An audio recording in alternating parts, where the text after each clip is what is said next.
We're ready, Your Honor. The defense? Yes, Judge. Okay, great. Let's bring him out. Thanks.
Please be seated, everyone.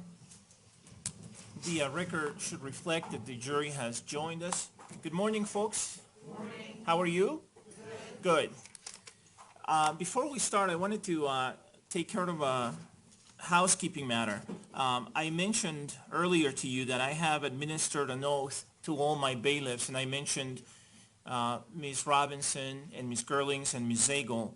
There are some of the folks who are helping us bailiff the trial, and I want you to know that all of them are under oath, under the same oath that I mentioned before in terms of not talking to you about the case and getting you back here after breaks on time pursuant to my orders. So those people include Ms. Rigato, Ms. Lind, Ms. Turnage, Ms. Picard, Ms. McKager, and Ms. Clark. All right? Thank you. Okay, with that then, let me inquire at this time if the prosecution is ready to call its next witness. Yes, Your Honor. People call Sergeant Gerald Jones.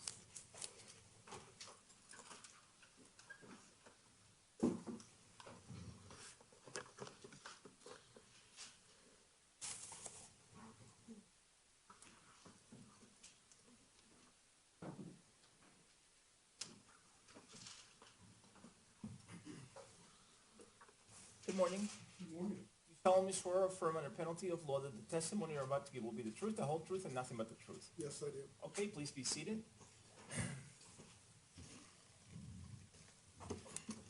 Could you please tell us your name and spell your first and last names? Certainly, Sergeant Specialist Gerald Johnsgard, and that's G-E-R-A-L-D. Spelling the last name is J-O-N, S as in Sam, G-A-A-R-D. Sergeant Johnsgard, could you pull the microphone up to you a little better? How's that? I think we'll see once you start to talk. Very good. Could you please tell us how you're employed? I'm a Specialist Sergeant with the City of Aurora. I work District 1 graveyard shift. And City of Aurora, the police department? Correct. Where is District 1? District 1 is located on the Fitzsimmons campus. It encompasses everything from 225 to the west to the Denver city limits. How long have you worked in law enforcement? With Aurora for 36 years in July. Did you work in law enforcement prior to that as well? Military police for 3 years.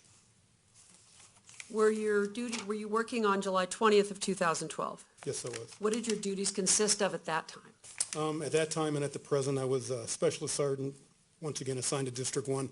I run a training team for new recruit officers. Now, you said you were working graveyards. Yes. What hours was that? 10 at night till 8 in the morning. And that's what you're currently working? Correct. Did you hear a call come out on July 20th at about 12:39 a.m. To respond to the Century 16 Theater? Yes, it was a shots fired call that came out. Were you asked specifically to respond? It was a broadcast that was aired to the whole districts, all the districts involved. Shots fired calls are usually toned and then aired out. Where is the Century 16 Theater located? 14300 block, East Alameda Avenue or Drive, located in the city of Aurora, county of Arapahoe, state of Colorado. Where were you coming from? The 200 block of South Potomac, which is about 10 blocks away as the crow flies. How long did it take you to get from where you were to the theater? To the theater, probably less than a minute. How fast were you driving? Probably not over 70. How did you approach the theater? Initially, I intended to come in off of Sable, which would be on the east side of the theater. But they were doing road construction, gravel trucks. I was blocked from going in at the first entrance, so I went up to the next entrance farther to the south. Are you familiar with that area? Somewhat.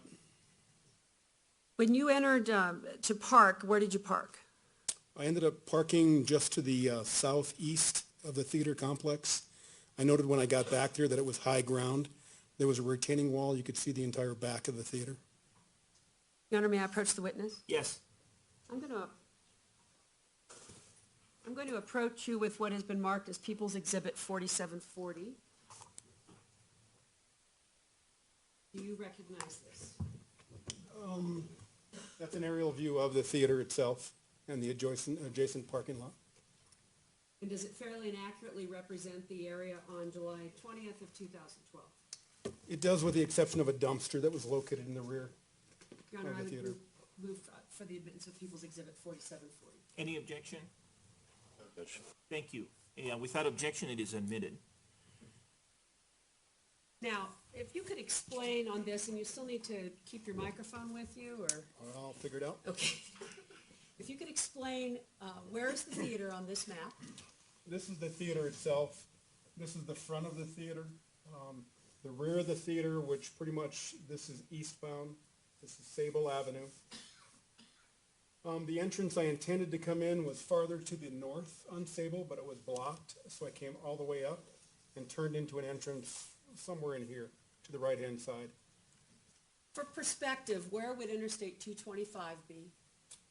Directly this way, angled a bit, Over on this direction? more or less, And yes. how about Alameda? Alameda would be this way to the north. So now you indicated you came in from the south.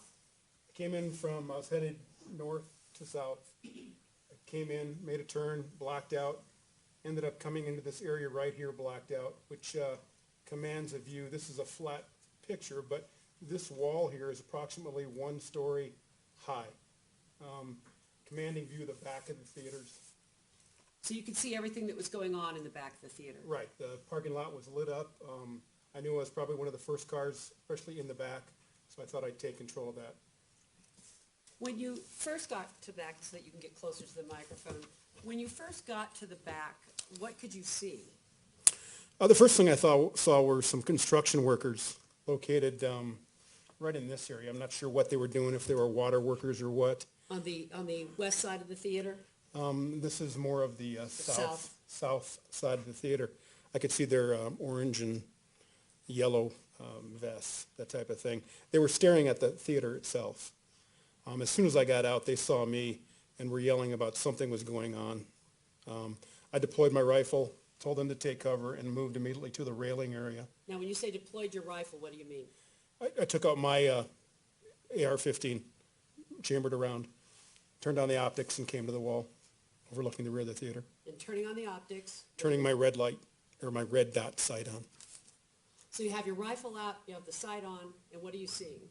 At this point, nothing. There's no activity for the most part in back of the theater. There's a white car located in the first spot behind the theater. They were airing information about shooting in Theater 9. I had no idea which Theater 9 was at this point. I didn't know if it backed up to this, if it was on the sides. I'm not really familiar with this theater. What did you see next? Noted the car, noted 2 other cars parked in the parking lot. There's a dumpster right here. I'm not sure what they were doing, some construction obviously, but it didn't block much of any of the parking lot, with the exception of the alcove right in this area. I stayed at that area, rifle deployed. In about a minute to 2, the construction workers started yelling that they believed someone had been shot, that there was a female shot, something along those lines. I took my sights off the back of the lot, told them to have that party take cover, apply first aid, just stay down. At the point that they were telling you that they'd seen somebody, that somebody was shot, had you seen any people come outside of the theater? No, the back lot was completely empty.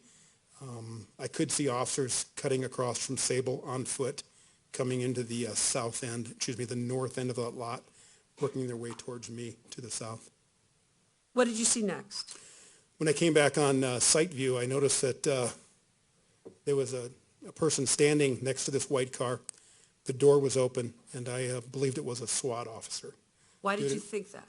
Due to his appearance, the gas mask, helmet, black outfit. Didn't see any weapon per se, but I thought, how did the SWAT guy get here so quick? That seems strange to you? Very. What were the lighting conditions like behind the theater? Oh, very bright. All lit up. You could see everything. There are lights back there for the back of the theater, like most businesses, security lighting and parking lot lights. Now, at the point that you saw a person standing next to a white car, was there anybody else behind the theater? 2 officers were located the other side of the vehicle. 2 officers that had moved up from the north end of the parking lot were obviously checking the back of the business also. And we're saying they're coming from the north end. So you pointed out on the map where the vehicle was, and then where were the officers in relationship to that? Directly to the north of that vehicle, maybe 20 to 30 yards at most. They were approaching the vehicle. They'd obviously seen this person. How were they approaching? Guns drawn. They were giving commands, I believe, although from my distance I couldn't hear what they were. I then noted that the party threw his arms up in the air. And the party, which party are you talking about? The gentleman in the black SWAT outfit, or what I thought was a SWAT outfit, who was standing by the open door of the white car. When you saw that, what did you think? I thought that's our suspect. As a matter of fact, I tried to get on the air, asked him to hold the air, and asked the officers, is that our suspect? What do you mean by hold the air? A lot of chatter going on. We're tied into 1 or 2 channels. The cars are responding, active information. A lot of people are talking, trying to get their information out. So when I request to hold the air, everybody be quiet, something important. Did that occur? For a short time span, yes. What did you say on the air when you got the air cleared so that you could talk? I asked officers, is that the suspect by the white car? Something along those lines. They said, yes, it is. We have a gas mask, a rifle, et cetera, et cetera. I said, hold him. I'm coming down. So how did you get down from where you were to the back of the theater? Moved to the west, down a little hill, back around to the side of the theater. This would be the south side of the theater, around the corner, over to the east side of the theater.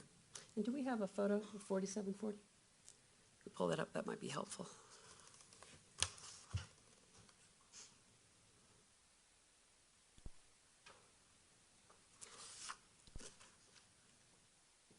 The photograph should be coming up that will be the same as the poster that you've already seen.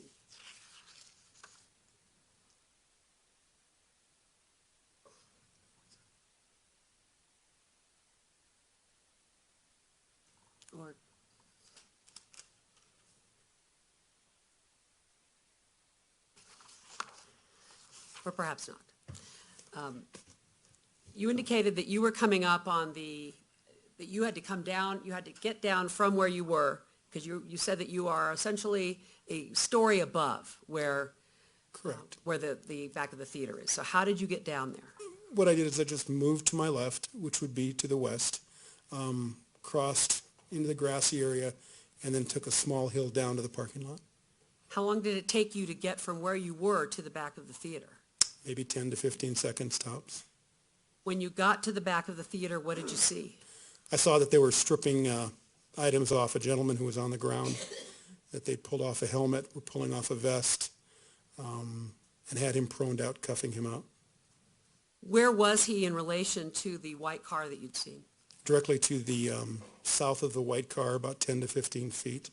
So he was no longer right at the driver's side door? No, Do you recall, was the driver's side door open? still open. And you recalled seeing a helmet and what else? Gas mask, helmet, some type of vest. I'm not sure if it was ballistic or not. Some type of chaps, black pants maybe, something along those lines. Do you know who the 2 officers were who were with him at Yes. that time? Who were they? It would be Officer Oviatt and Officer Sweeney. Were there other officers on scene yet? Starting to. I could see at least 1 to 2 more officers coming in from the north, moving towards the south. Are they coming in with guns drawn? Yes. Had you seen any people exit the theater yet? No one had come out of the theater yet. At this point, I'm holding on the door to what appears to be the back of a theater. I noted at this door, I didn't know if it was Theater 9 or not still, at this door on the ground was a rifle. It looked like an AR rifle laying on the ground. So a large rifle? Yes.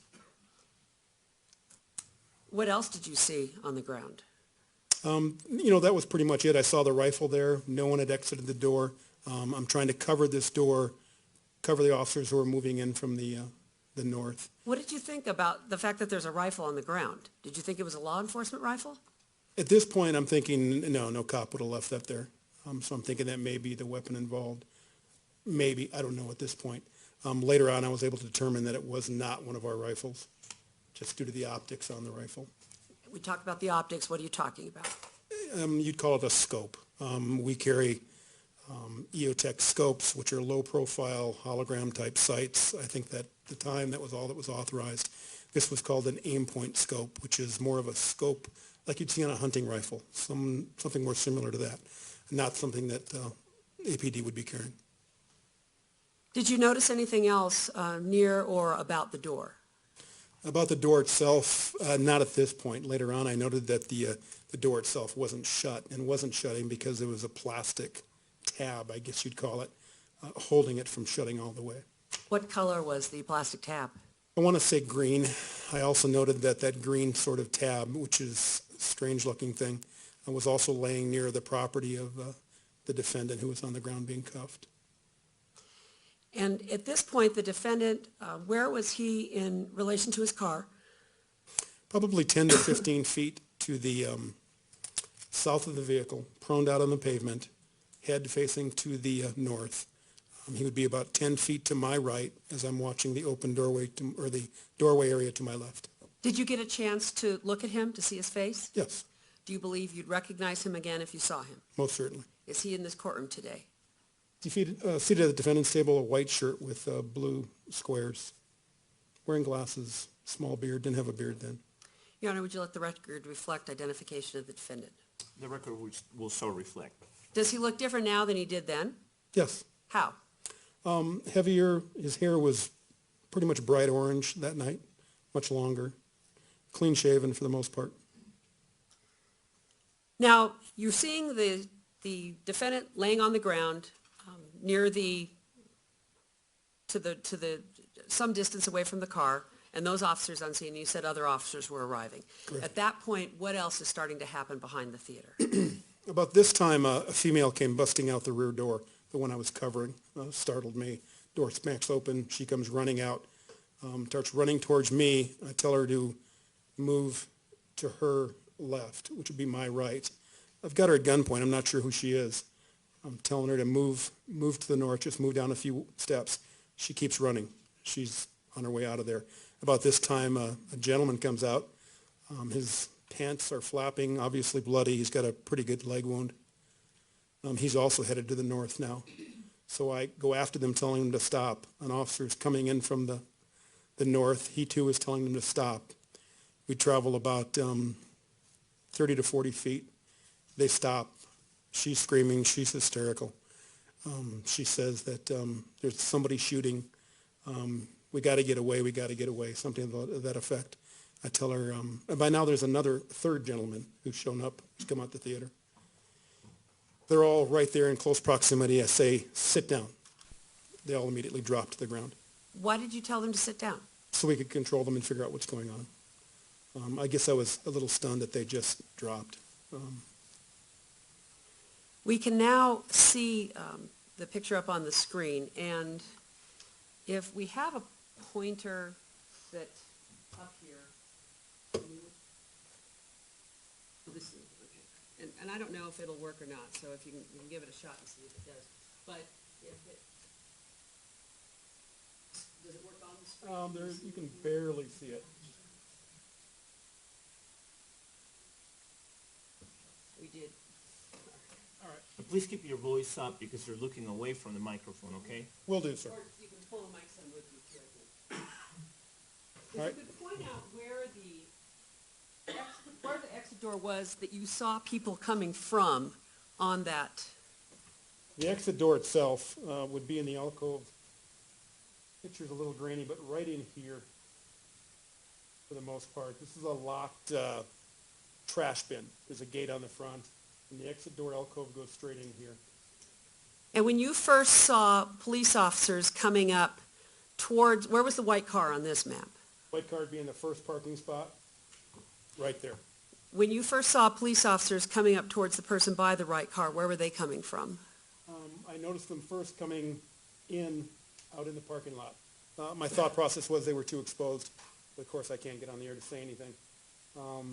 They were coming in from, like I said, north to the south, and they're probably somewhere in this area when they gunpoint the defendant at his car here. And you're pointing near to where the car was parked in that first space. Correct. They were just to the west and the north of the vehicle. Now, the people who came out of the theater and started to run, where did they run towards? They made it, she came out originally right towards me. I directed her to go to her right, hand motions, move that way. And she got to about right here, and then the officer who was coming up, another officer, not the two who had already contacted the defendant, stopped her. So she's there, the gentleman who was bleeding from the leg wound is here, and a third gentleman behind him are there. And were you able to stop them in that vicinity? Yes, not I too ran far? over to them also, told them to sit down, that we take care of them, because she was pretty hysterical, she wanted to go. She wanted to run, I think that was her quote, we need to run away. And you can have a seat again. Thank you. Were there police cars in the back of the theater at this time? No. No cars had made it to the back of the theater at this point. Do you know why that is? I believe most of them had been blocked in on the north side, blocked in from the entrance in the front. The parking lot filled up fairly quick with people trying to leave, people trying to come in. I know the majority of officers seem to have gone to the front of the theater. Were officers arriving at the back of the theater on foot? On foot, yes. Did you know whether or not there were officers inside the theater at this time? No. I know they had been asking for officers to get gas masks so they could make entry, but I hadn't heard that anyone had gone inside yet. Now, you said that you also found a rifle right next to the exit door. Did you have anyone stand by that rifle? About the time that we'd secured the people who had run out the door, myself and at least 2 to 4 other officers were now at the back door. We could see that it was blocked open, so we said we're going to go in, cut right, cut left, and I grabbed one officer and said, watch the rifle, don't let anybody pick it up or kick it. Did you enter the theater? Yes. When you first walked into the theater through that exit door, what did you see? There's an alcove there. It dead ends about 5 feet to the left and then opens up to the theater about 2 feet, 3 feet on the right. As soon as you opened the door and walked in, pandemonium. There was gas in the air, CN or tear gas, you might call it, hit you immediately. Teared up, mucus formed, burned your face, burned your skin. But you could tell fairly quick what it was, or I could tell fairly quick what it was, and I knew it wasn't going to be incapacitating. It was just really uncomfortable. It was dark. The movie was playing. There was a siren going off intermittently and white strobe lights. As soon as you made entry into the theater room itself, you could see to the left and off to your right, there were people up and down, some in the seats, some screaming, some pointing. The noise was such that you could not hear much of anything except for the sirens, the claxtons. Had you been in a circumstance like this before in your career as a police officer? Sustained. How would you describe then your ability to respond in the theater given all these things that were going on? I guess I could only refer it back to some training we'd had, and noise confusion was part of that training. I'm sure that helped. If I wanted someone to do someone, I had to grab them and tell them, yell at them, scream at them, take that exit, cover that side, go down this hallway. I should note that once we made it into the theater, once I came in the door, I saw officers to my left on the stairway starting to go up into the crowd area. So officers had made it in. Was it possible to be heard in the theater, to talk to a person? Talk, no. I could scream at people and they could figure out what I was saying, like cover, clear, that type of thing, but you had to yell and they had to be in front of you to be heard. Could you tell how many patrons were in the theater at that time? With the darkness and the strobes, I'd say probably at least 30 plus, and that's a guess. My world is limited to a short area around me and then objects far away. I saw an exit that I wanted covered. I noticed that one hallway probably led to another exit, and then a hallway on the far side, I didn't know at this time, probably led to another exit. So I wanted those covered, cleared. Do you have any idea how many officers were in the theater at that point? There were more coming in behind me, I could tell you that, and more coming down the hallway. Probably at least 6 to 10, and that's a guess. Once you got into the theater, and was your first goal to try to secure the exits? Secure the exits, make sure that no one else is inside who's armed the best we can. No one was shooting, so we figured there probably wasn't. My assumption was that the shooter that we probably had in the back hopefully was the only one. I know a statement had been made saying he was, but you're never quite sure. At that point, it was just to secure the interior and then start getting people out. How did you get people out of the theater? People who could hear me or people who could hear the officers were told to get up, exit through the back doors. As soon as they got outside, they were set down, told to sit down, visually cleared for the most part, making sure they didn't look like a shooter, they weren't armed, that type of thing. The ones that were moving, a lot of them had blood on them. As soon as we got them outside, you could tell that we needed to start some sort of triage. Did you see any weapons in the theater? At this point, no. My second trip, or one of my trips back in, an officer pointed out a 12-gauge shotgun that was laying just inside the entrance area of the theater. 870 model, long barrel with extended magazine. Once again, I could tell it was not one of our police shotguns. How could you tell that it was not? The extended mag, the length of the barrel, just the look of it. Ours are fairly unique, fairly short, numbered, strapped. You can tell they're police weapons. Did you see any other items that went along with firearms? Yeah, saw a number of magazines inside the theater, some of them 40 rounders, the longer extended ones, some 30 rounders. Saw, For what kind of a firearm? 223, my assumption was 223 AR. Would that be the kind of magazines that you would use in the rifle that you'd seen outside the back door? The kind of rifle that was seen outside the back door and the rifle I was carrying, yes. And I'm sorry, you indicated you saw magazines. In the hallway, headed to my left, which would be the south side hallway leading out of the theater, there was a snail drum or a beta mag, which is, I believe, a 90 or 100 round magazine that you stick in an AR. Did you see any other kind of ammunition in the theater? I saw some spent 12-gauge rounds, green casings, on the ground. I saw empty 40 caliber rounds, one fully loaded 40 caliber round, a lot of empty casings for 223s, a lot of full rounds for 223s. Full rounds meaning unspent, unshot? Unspent, rounds. unshot. While you were in the theater, did you see a young girl in the theater? Yes, on one of my trips back into the theater, following a trip outside for triage, someone had brought Veronica Mosier down to the front of the theater from farther up while they were treating other people. She was just inside the door when I walked in. I bent down, felt for a pulse. There was no pulse. The only wound I could see was a wound in the abdomen on the right-hand side.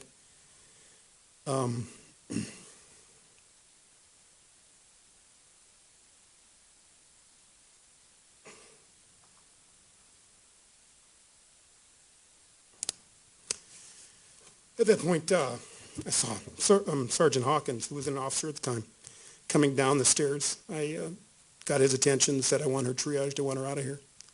He picked her up and carried her out. He felt for a pulse. Later had mentioned that he thought he felt one, but he hadn't because of his own pulse or something to that line. But Even though, when you first saw her, did you feel that she was still alive? no. Given that, why did you choose to not leave her in the theater? Her age. I wasn't keeping a child in my crime scene. You know, if there was any possibility she needed to go. I didn't want my officer stepping over her. I didn't want her at the scene. Now, you said that you went in and out of the theater at least more than once. 4 to 5 times probably while there were still people there. Why were you going in and outside of the theater? Just to make the triage was working. The problem with the triage we had is there were so many victims coming out of the theater that we started to group up right outside the rear door. So we started to have the people who could walk, who could talk, move farther to the north.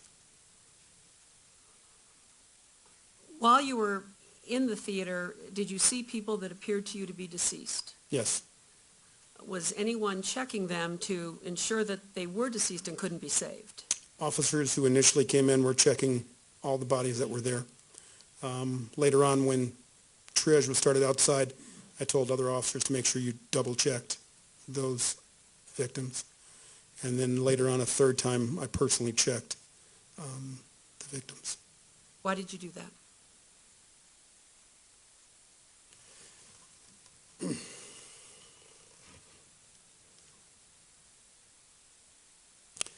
I guess it's just wanting to make sure that nothing more could be done. Personal side is my son was supposed to go to this movie, not at the theater, but somewhere. So I just wanted to make sure there too.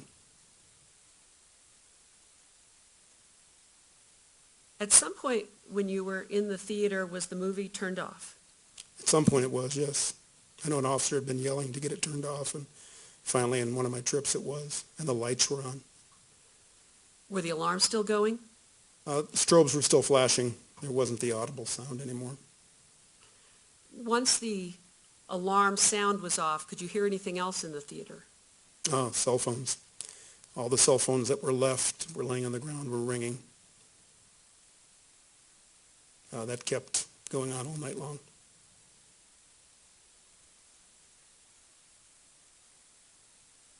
How long were you in the theater making trips in and out? Do you have any idea? I think we cleared the theater out for the bomb squad to come and check the vehicle, made sure everything was gone, or all the people were out, except for officers that I stationed inside to remain with the victims. We were probably out of there within 35 to 37 minutes. Do you know why the bomb squad was called? Our concern was a secondary device in the vehicle that we believe the defendant had drove there. Why were you concerned about that? He'd made a statement to the officers outside that his apartment had been rigged to explode. Thus, we assumed that maybe the car also had been rigged. We weren't sure. Were there people outside around the car? We still had triage just completed in that area. We still had some victims farther to the north of the car. When I came out, I said, everybody's out of here, back lot clear. So they were taken around to the front side or the north side of the theater. During the time that you were making trips in and out and triaging people in the back, had victims been transported at all from the back of the theater? Yes, officers had taken it upon themselves to load people in cars and get them out of there. At what point did that begin? I think the first officer asked permission or made the statement, I'm taking them in my car, within about 4 minutes. I know another sergeant had said, are we clear to transport these folks? And the acknowledgement was, yeah, get them out of there. Did you see police cars pulling up in the back and having victims loaded into them? I didn't actually see the victims being loaded in. I know that officers would run up. They were yelled at to go back and get their cars, and drive it across the grass, jump the curb, get it back here so we can transport. How long did you remain on scene at the theater? At the theaters or inside the theaters till about 6:30 in the morning. I went to the command post and cleared that about 7:30.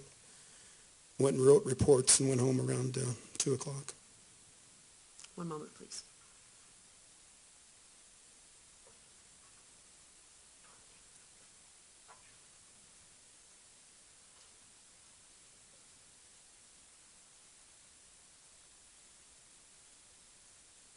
Thank you. I don't have any more questions. Thank you. Mr. King, do you have any questions? Thank you. I have no questions. All right, thank you. It looks like the jury may have a question or more, so if you would give us a minute, please. Not a problem.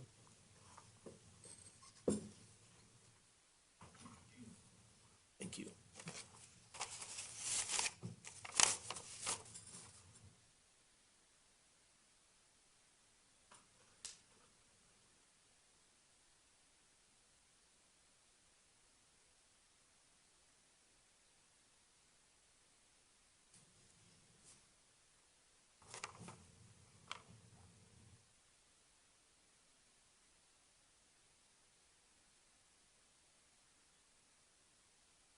Would counsel please approach?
Specialist Sergeant, there are a few questions the jury has submitted. Based on the rules of evidence and other applicable rules of law, I have found all of them to be appropriate, and so I'm going to ask all those questions now. The first question is, did the defendant say anything to you or otherwise verbalize when he was getting cuffed up or around that time? And just so that you're clear, this question is asking whether you personally heard the defendant say anything or verbalize anything.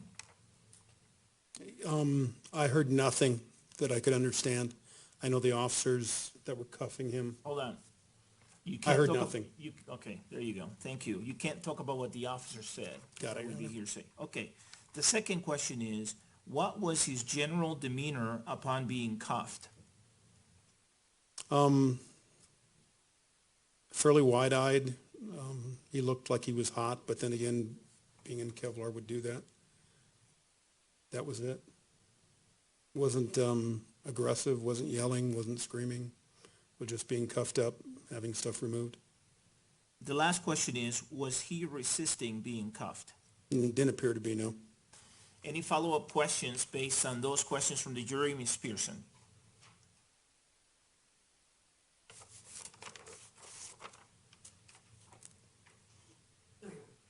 Any follow-up questions from you, Mr. King, based on the questions from the jury? No, thank you. All right, thank you. May the Specialist Sergeant be released from his subpoena? Yes, for the people, Your Honor. Any objection, Mr. King? None. Okay, thank you, sir. Thank you. Thank you very much.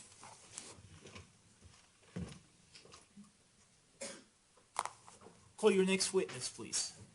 Annette Brooke, Your Honor.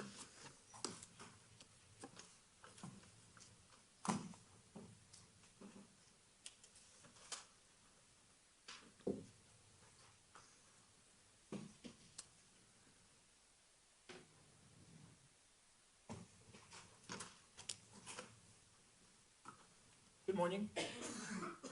You solemnly swear or affirm under penalty of law that the testimony you're about to give will be the truth, the whole truth, and nothing but the truth. Yes, I do. All right, please be seated.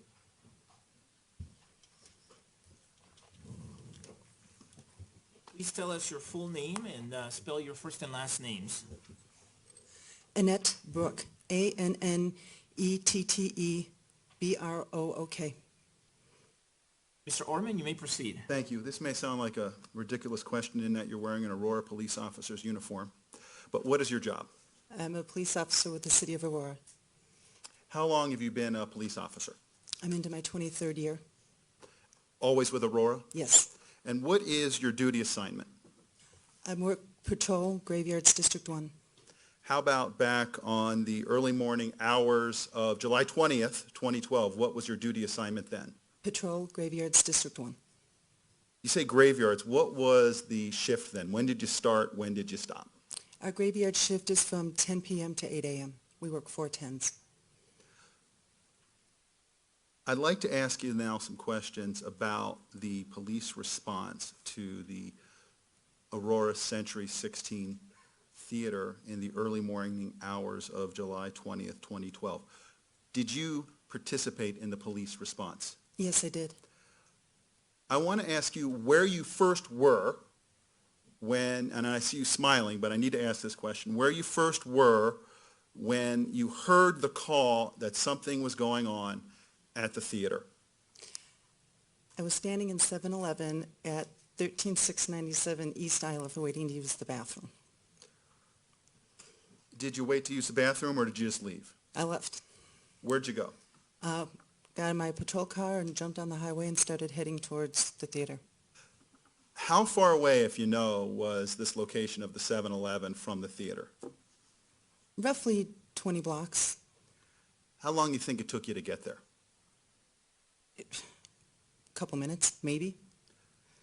Would it be fair to say you were driving pretty fast? Yes, it would. Lights and sirens? Absolutely. While you were driving there, did you notice any other police cars on the way? All over. It was in District 2, and I was coming from District 1, but they'd aired it on both channels, so everybody started going. Now, I want to ask you about the drive over there and whether you received any information over the radio that caused you to take any unusual actions or use any unusual police equipment that you would not normally use. While I was en route, dispatch was airing that they were still getting calls and that there were still shots being fired in the theater. Before I got on scene, officers were airing that anybody coming on scene needs to get their gas masks because gas had been deployed in the theater. Now, do you carry a gas mask in your vehicle when you're on patrol? Always. Your Honor, may I approach the witness with what I've marked for identification purposes as People's Exhibit 4739. Yes.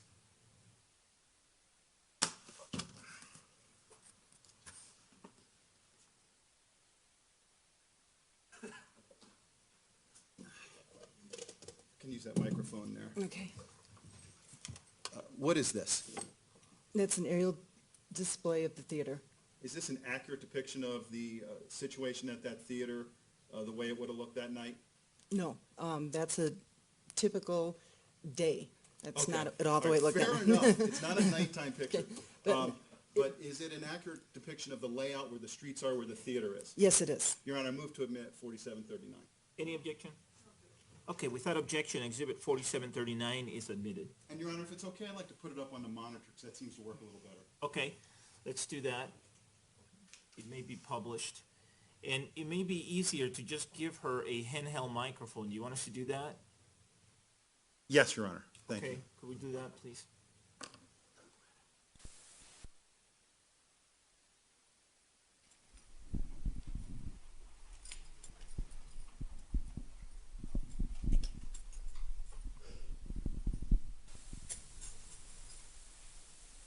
Now, you have that microphone. You see that it's a couple of flagpoles that I've taped together there as sort of a makeshift pointer. Yes.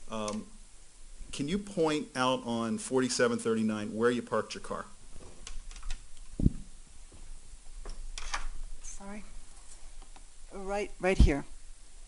Okay, you can take a seat again. I'm going to ask you some more questions about this. Why did you park your car there up on that, looks like it's a sidewalk across the parking lot? I could not get any closer to the theater. Between the people and the commotion, the confusion, I couldn't get any closer, so I had to park it there. That was as close as I could get. Tell me about what you saw when you drove up, what you saw going on in that parking lot to the, I guess it's the northwest of the theater.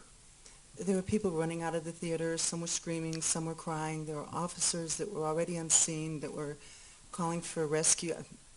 Paramedics, we call them rescue. AFD paramedics and ambulances to get there. So it was chaos. When you parked your car up there on that sidewalk, did you just run out of your car, or did you have to go get your gas mask somehow? I had to get my gas mask and right helmet from the trunk, so I did that very quickly. And then I put on the gas mask as I was running through the parking lot. So, if you can, just sort of describe, you have your car up there, and you see there's sort of this like pinkish sort of wall coming out of the theater. You see what I'm talking about? Yes.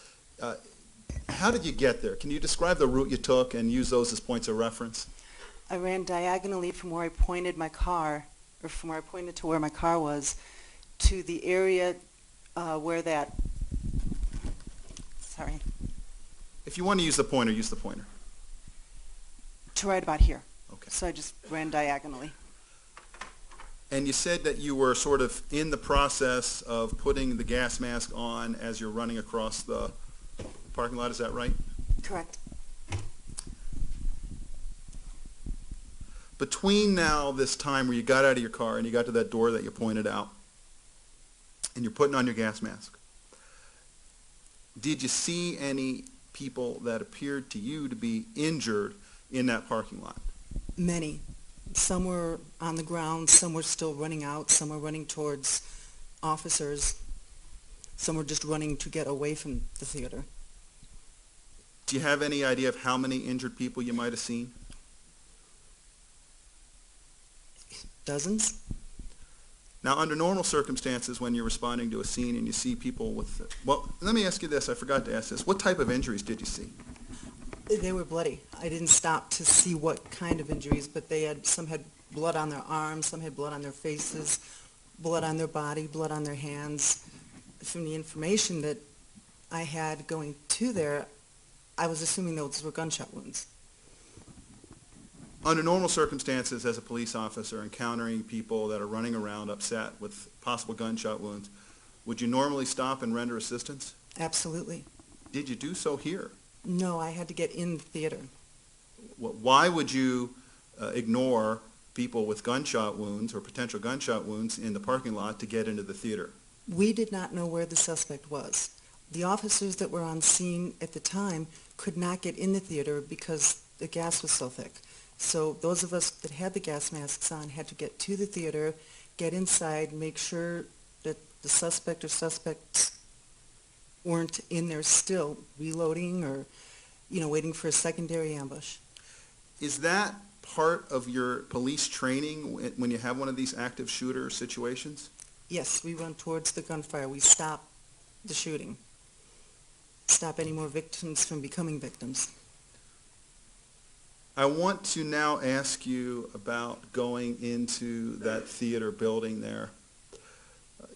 Did you go in? Yes, I did. And let's talk about the lobby area. We can take that down. Thank you. Let's talk about the lobby area first. Did you go into the lobby? I did. And were you wearing your gas mask? Yes, I was by that time. And the same type of uniform you got now? That's correct. Can you tell me what you saw when you went into that lobby area? I saw more victims coming out. They had blood on them. People were screaming. People were crying. I run up to a couple officers. There's some confusion as to where Theater 9 was. So I'd gone up to a couple officers trying to ask where Theater 9 was, and I could see where the people were coming from, so that's where I went to. Now, did you have any other weapons other than your normal sidearm? No. And at this point, was that still in the holster, or did you have it out? I believe it was still in the holster, but I had it out when I was in the theater. I remember that. Now, tell me now about going into the theater. I don't remember the first time I went. I don't remember actually going in the theater. I just remember consciously being in the theater. Let's go then to that point where you consciously remember being in the theater. Where were you? I was standing at the main level in between the flat seats and the seats that start to become stadium seats. Okay, I've got a model here, and why don't you take that handheld microphone.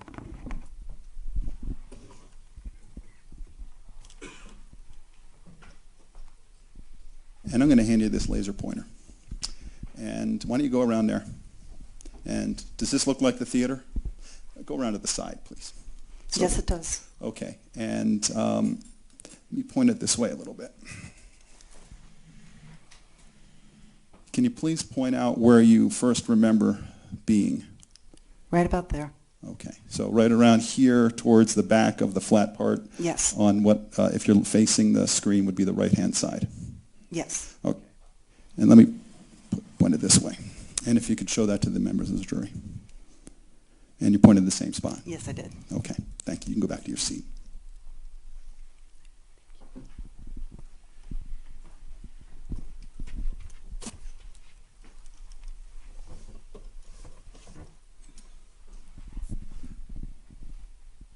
I want to go to this point now where you remember being there. Can you describe, apart from, and we're going to get to the people and things like that that you saw in the theater, but I want you to describe the lighting and the sound and what you heard and saw as far as that's concerned, when you remember there being in the theater. It was dim. The movie was still playing. The alarm was going off. And let's talk about the alarm. You mean like a fire alarm? Yeah, I believe it to be a fire alarm. And was there lights from the fire alarm too? Yes. Okay. Please continue.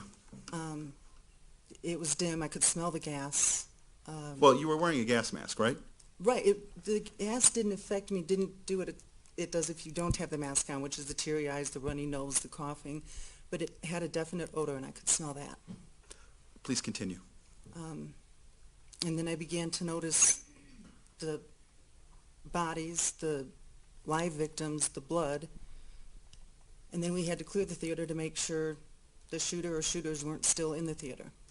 All right, let's start with that. And in police lingo, we've heard you say clear the theater. What does the word clear mean in police lingo?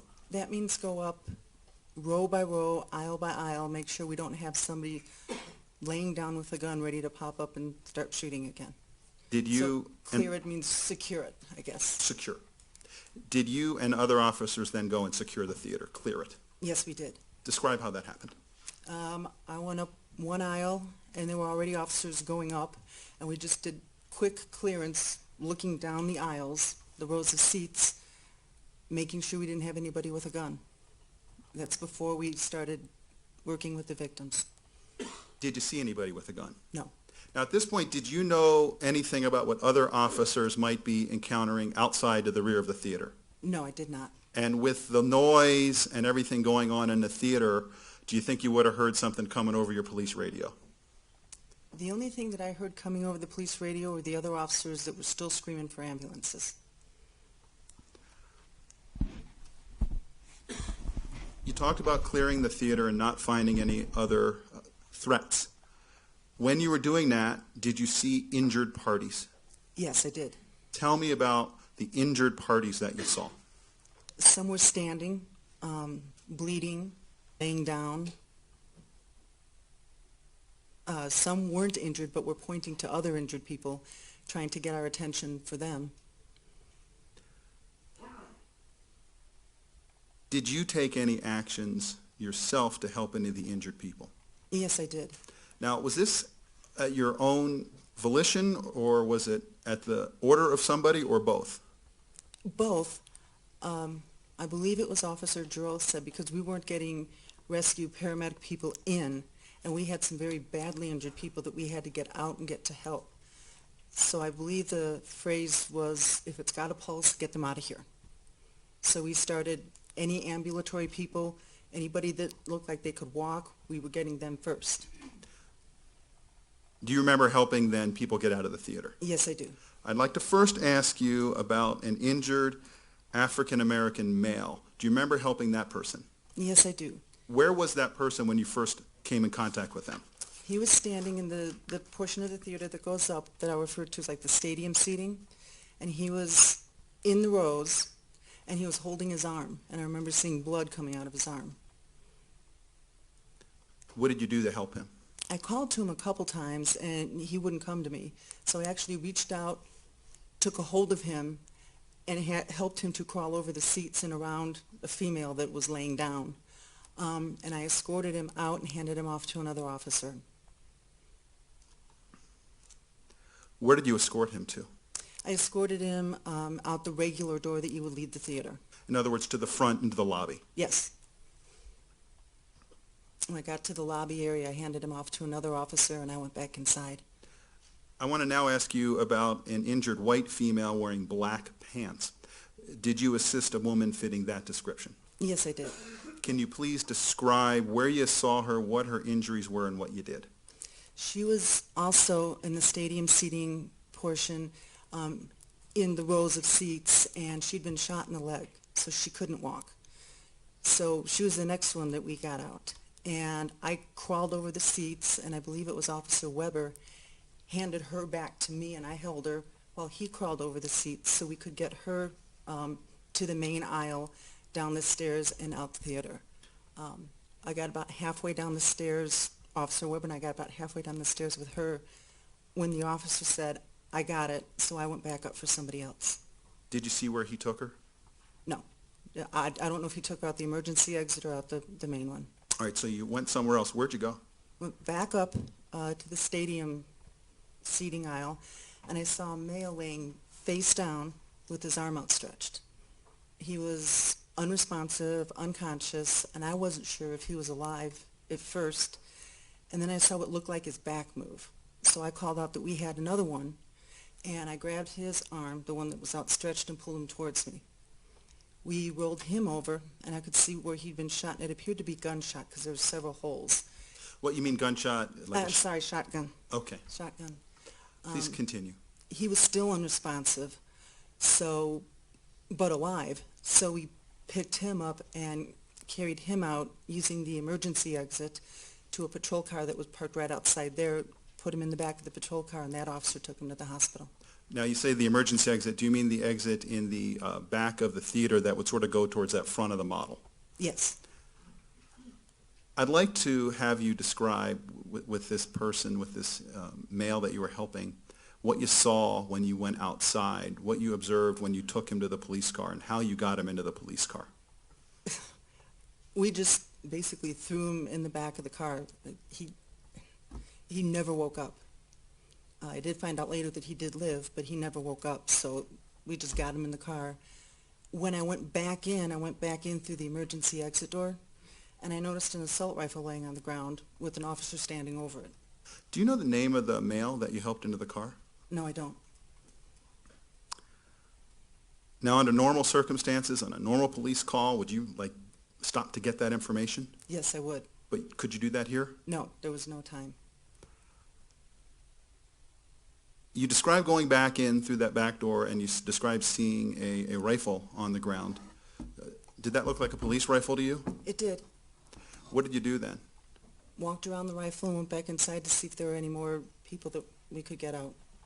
Did you help anyone else inside the theater then? Sorry. That's okay. That's what the water's there for. I tried to help a female that was in the stadium row of seating.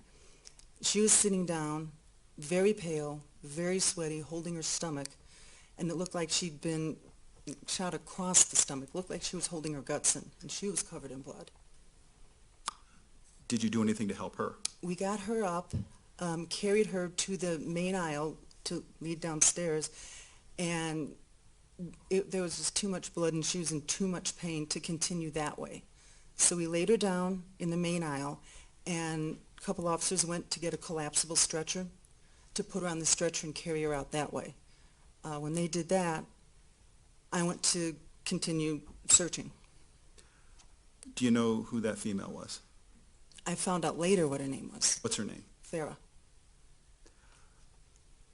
You say you then, after the other officers took her on the stretcher, you went and did some more searching. What did you find? What did you see? Well, the bodies that we were leaving there, rifle casings. There was in the hallway. Wait, let me stop you there for a second. You said the bodies that you were leaving there. Yes, Do you mean dead bodies? yes, How many did you see? 10. All right, please continue. There was blood on the seats, blood on the wall, blood on the emergency exit door, pools of blood on the floor. Like I say, there were rifle casings in that main area where I first showed you that I went in. In the hallway that leads out to the lobby was a couple rifle magazines that were still loaded. Did you notice any other, you said you saw rifle magazines on the ground. Did you notice any evidence that firearms had been discharged inside the theater? The casings, yes, I'm probably referring to things wrong. The rifle casings, spent rounds. How long did you stay in the theater? I don't know. I think a couple hours. Time just got really distorted. Where'd you go then after you were done with the theater?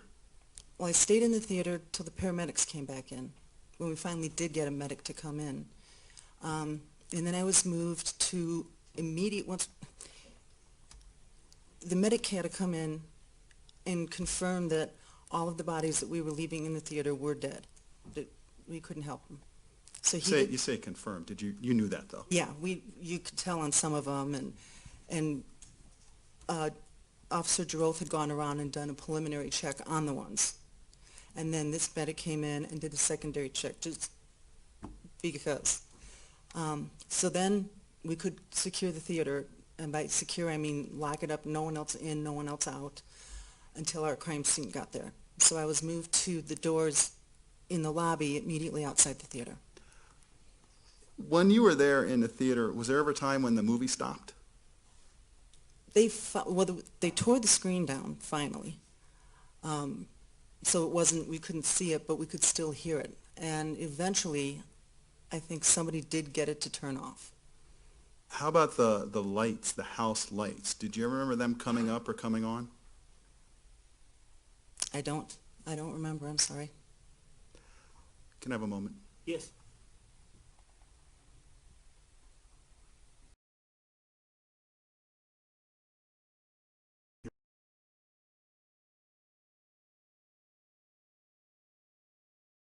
So if you would give us a moment, please. Okay.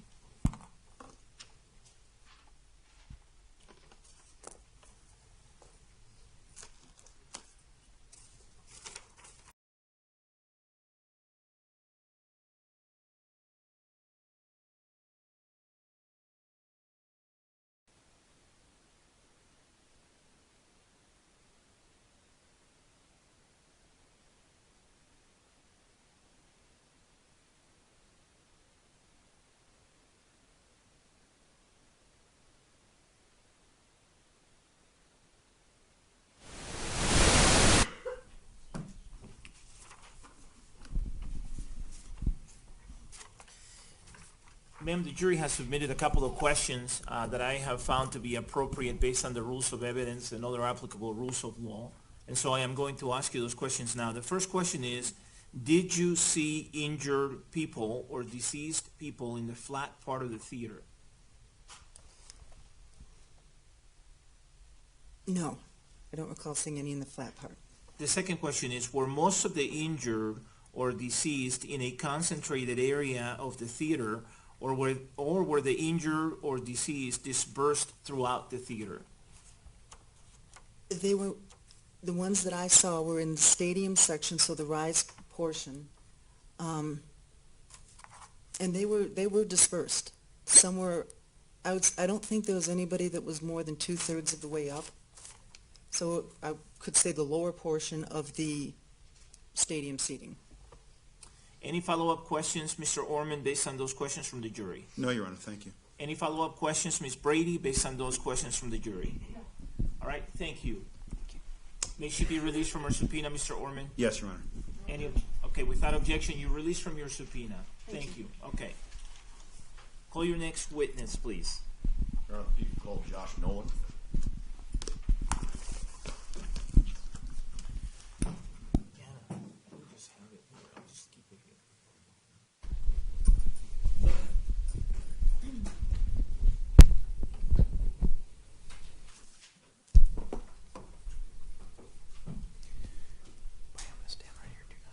Solemnly swear or affirm under penalty of law that the testimony you're about to give will be the truth, the whole truth, and nothing but the truth. I do. Okay, please be seated.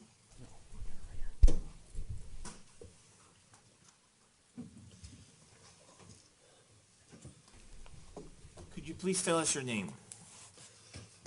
My name is Joshua Robert Nolan. First name is spelled Joshua. Middle name Robert. Last name Nowlan. Mr. Brockler, you may proceed. Thank you, sir. Mr. Nolan, I want to begin with something that may seem obvious, and that is, were you in the theater when this shooting took place on July the 20th, 2012? Yes, sir. Now listen, to get you to that theater, there's some things I want to ask you about your background that give you a unique relationship to the theater, as well as why you got there, okay? Yes, sir. I want to take you back to July the 19th, 2012. What were you doing for a job back then? I was a network engineer for a company called National Cinemedia.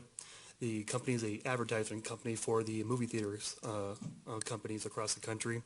We handle all the advertisements that you would see before the movie would start. And my particular job was to monitor, troubleshoot, and fix network outages for movie theater companies across the country. On July the 19th of 2012, how long had you been doing that job? Just under a year. Overruled. Go ahead, sir.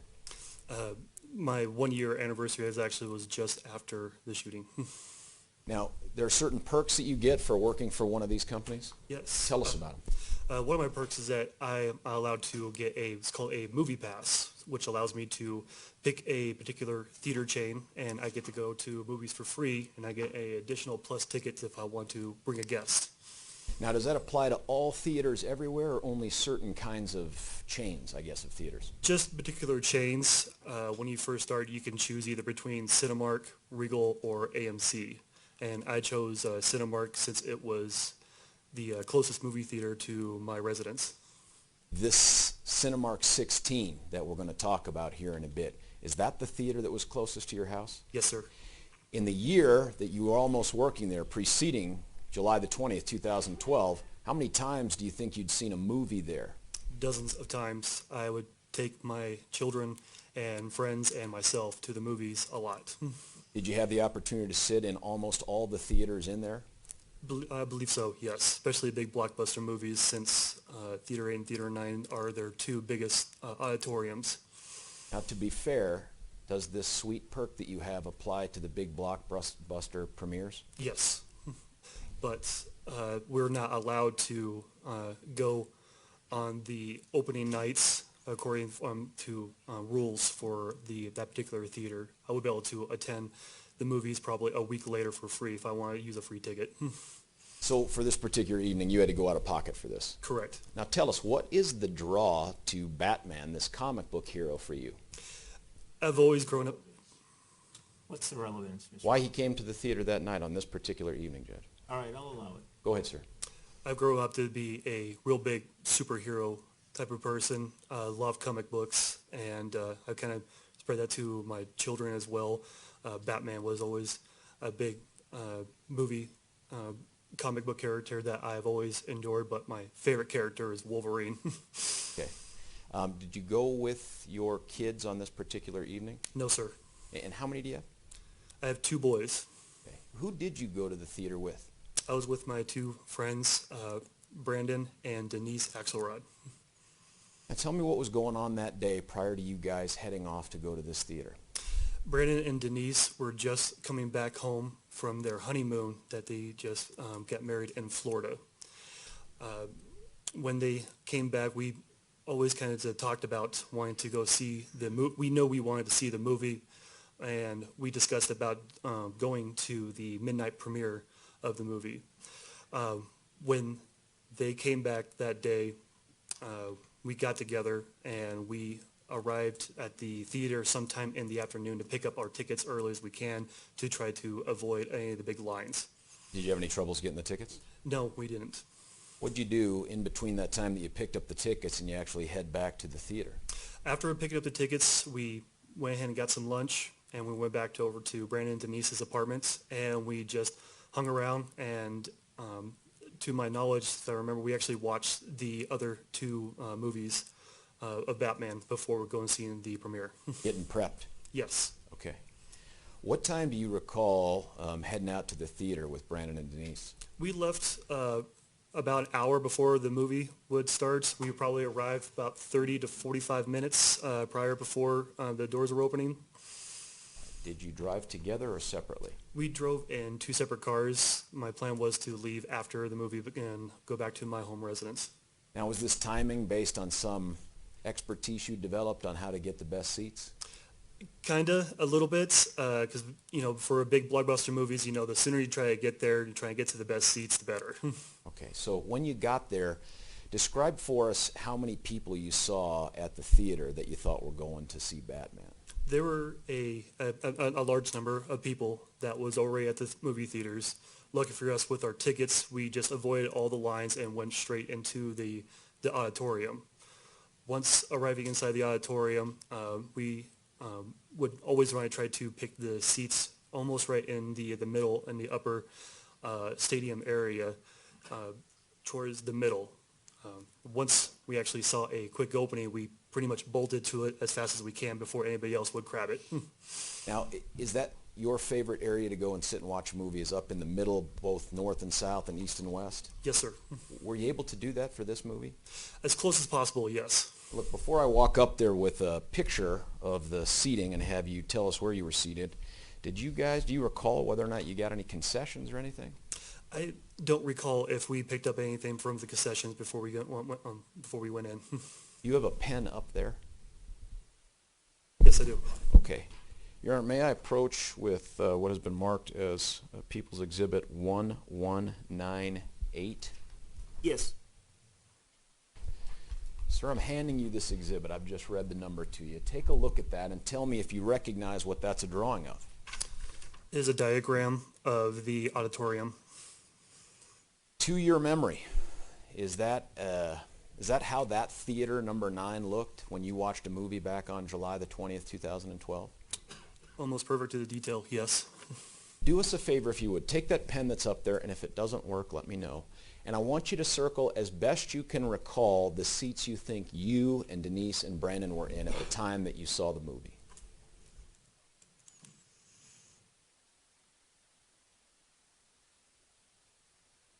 Okay.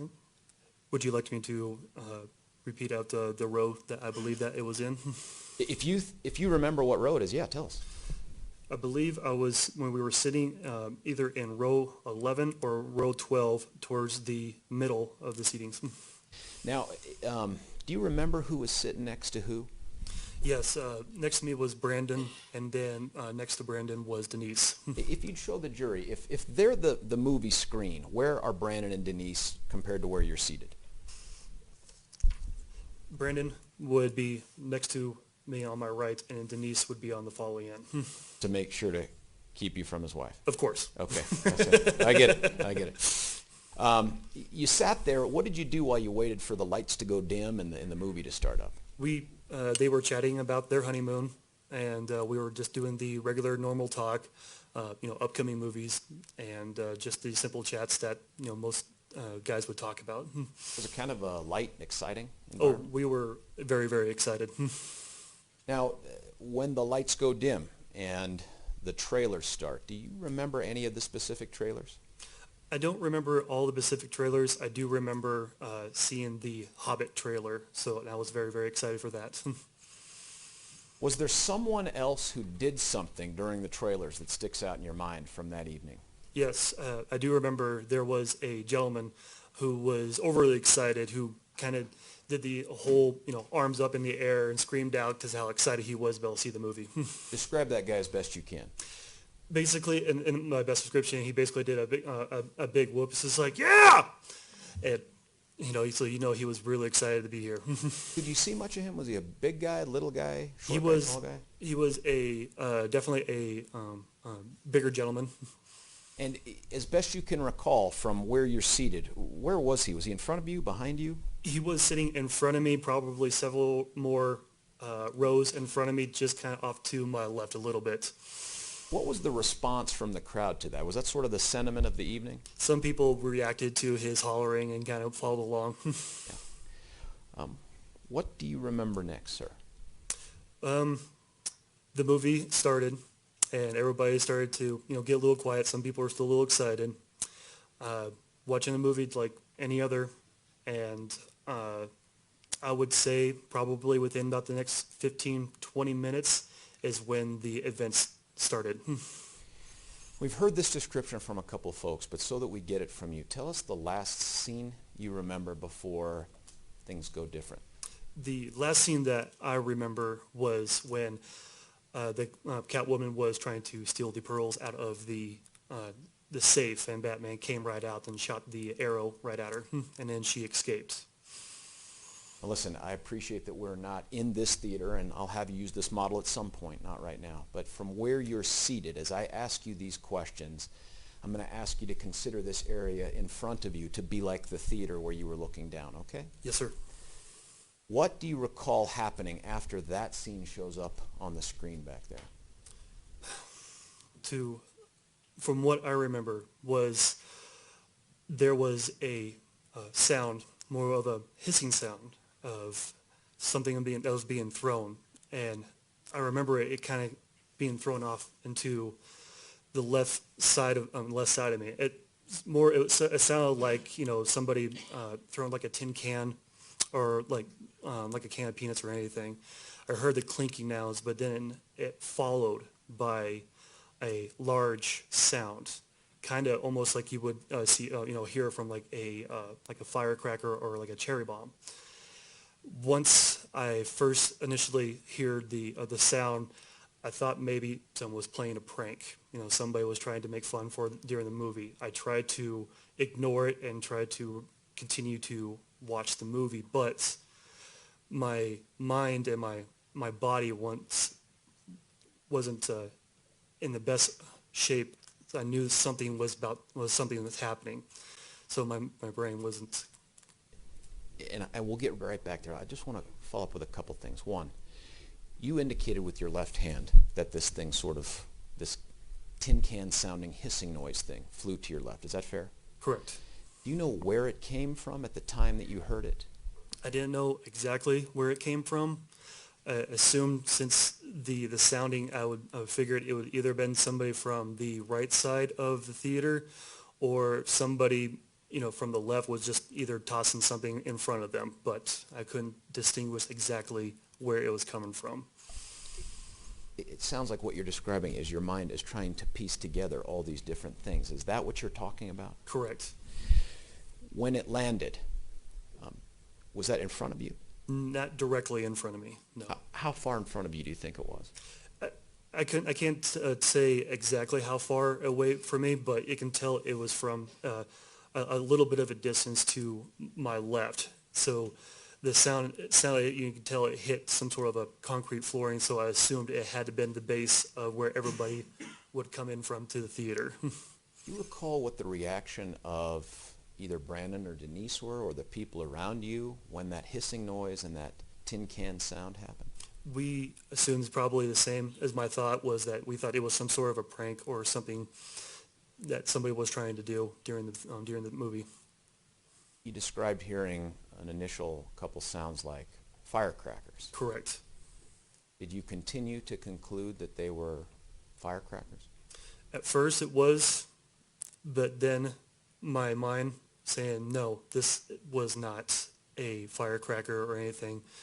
It definitely sound of a gunshot. Let's talk about that. Do you have familiarity with firearms? Yes, I do. Tell the jury how you came to have familiarity with firearms. Before my position, NCM, I was in the U.S. Navy. My job skills was I was a aviation BOSIS mate. I worked on the flight deck on aircraft carriers, and I would handle all the aircraft movements and launching. During the time in the military, we had air qualifications using several types of firearms. One of them was a 9mm Beretta, a 12-gauge shotgun, and I got familiar with using a M16 rifle. Now, to be clear, for those that don't know, a Beretta is a handgun? Correct. And that's 9mm, you said? Correct, I believe. Okay. How many times do you think over the course of the 4 years that you served in the Navy did you have to become familiar with or qualify with these weapons? Several times a year. Okay. At some point, as your mind is telling you it's no longer fireworks, do you begin to conclude it's one of these types of weapons? Correct. Tell us about that. Once I heard the shotgun go off, the sound was very familiar of what I shot when I was in the military. Once the secondary and third shot starts going right off, I knew, and I looked at Brandon, and we both knew that something was going on. We knew that shots were being fired, and we began to grab Denise, and we would hide behind the seats, not knowing exactly. We knew that running to the exits on either side of the theaters to either exit, I knew would be either basically a turkey shoot.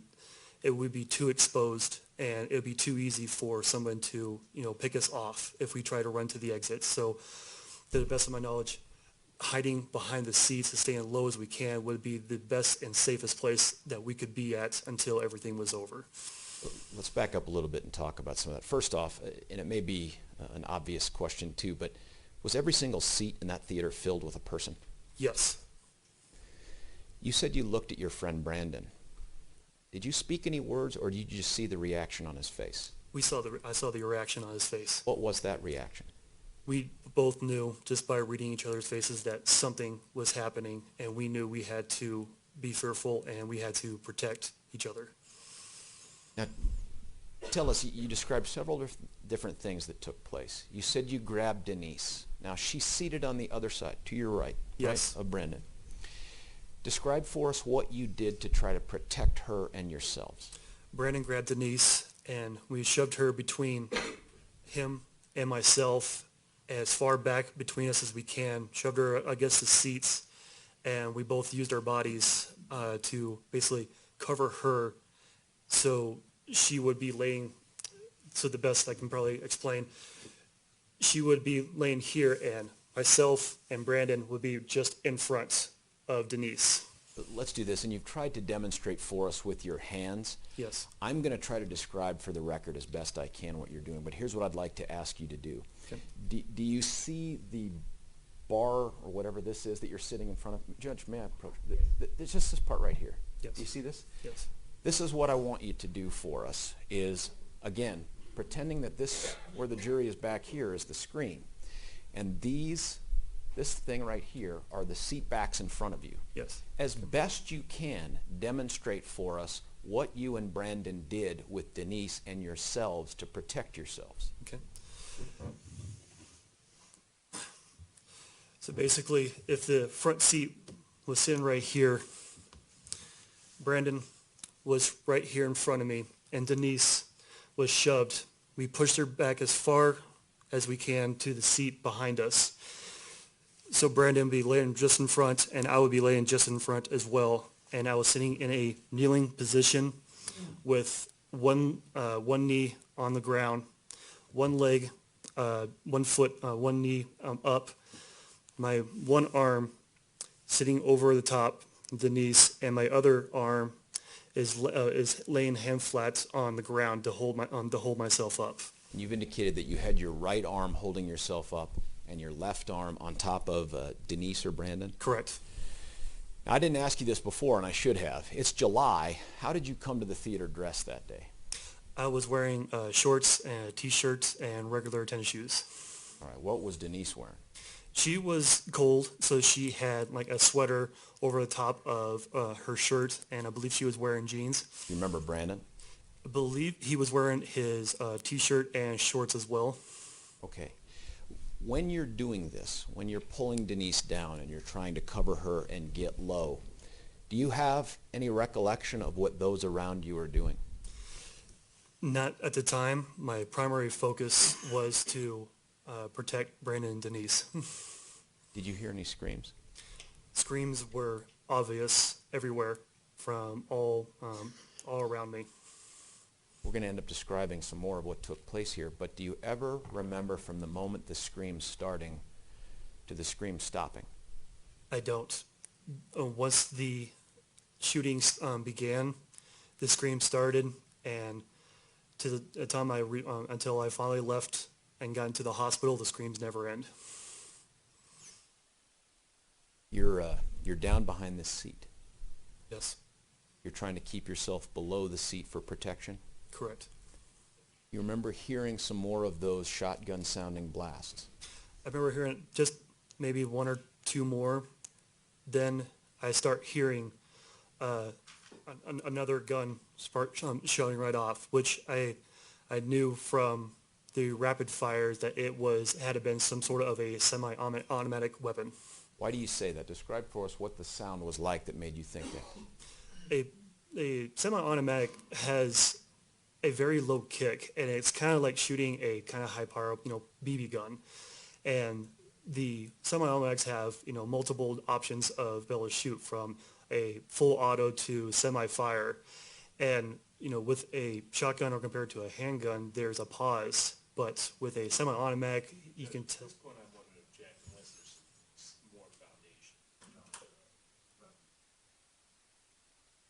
Mr. Buckler, you're All not right. asking him to offer any expert opinions, right? No, sir, just his own recollections from his experiences and what he observed. All right, stick to the recollections from that night, okay? Yes, Your Honor. So the bullets were definitely going out as a lot faster than a regular gun that I've experienced with. How many, and forgive me, let me back up a little bit. You were talking about it like a semi-automatic or rapid fire type Correct. weapon. Can you describe for us how you heard the shots going off, whether they were, let me do this. Take your hand, and you see this flat part of the thing in front of you? I want you to tap out how you heard the rounds coming as you recall them coming.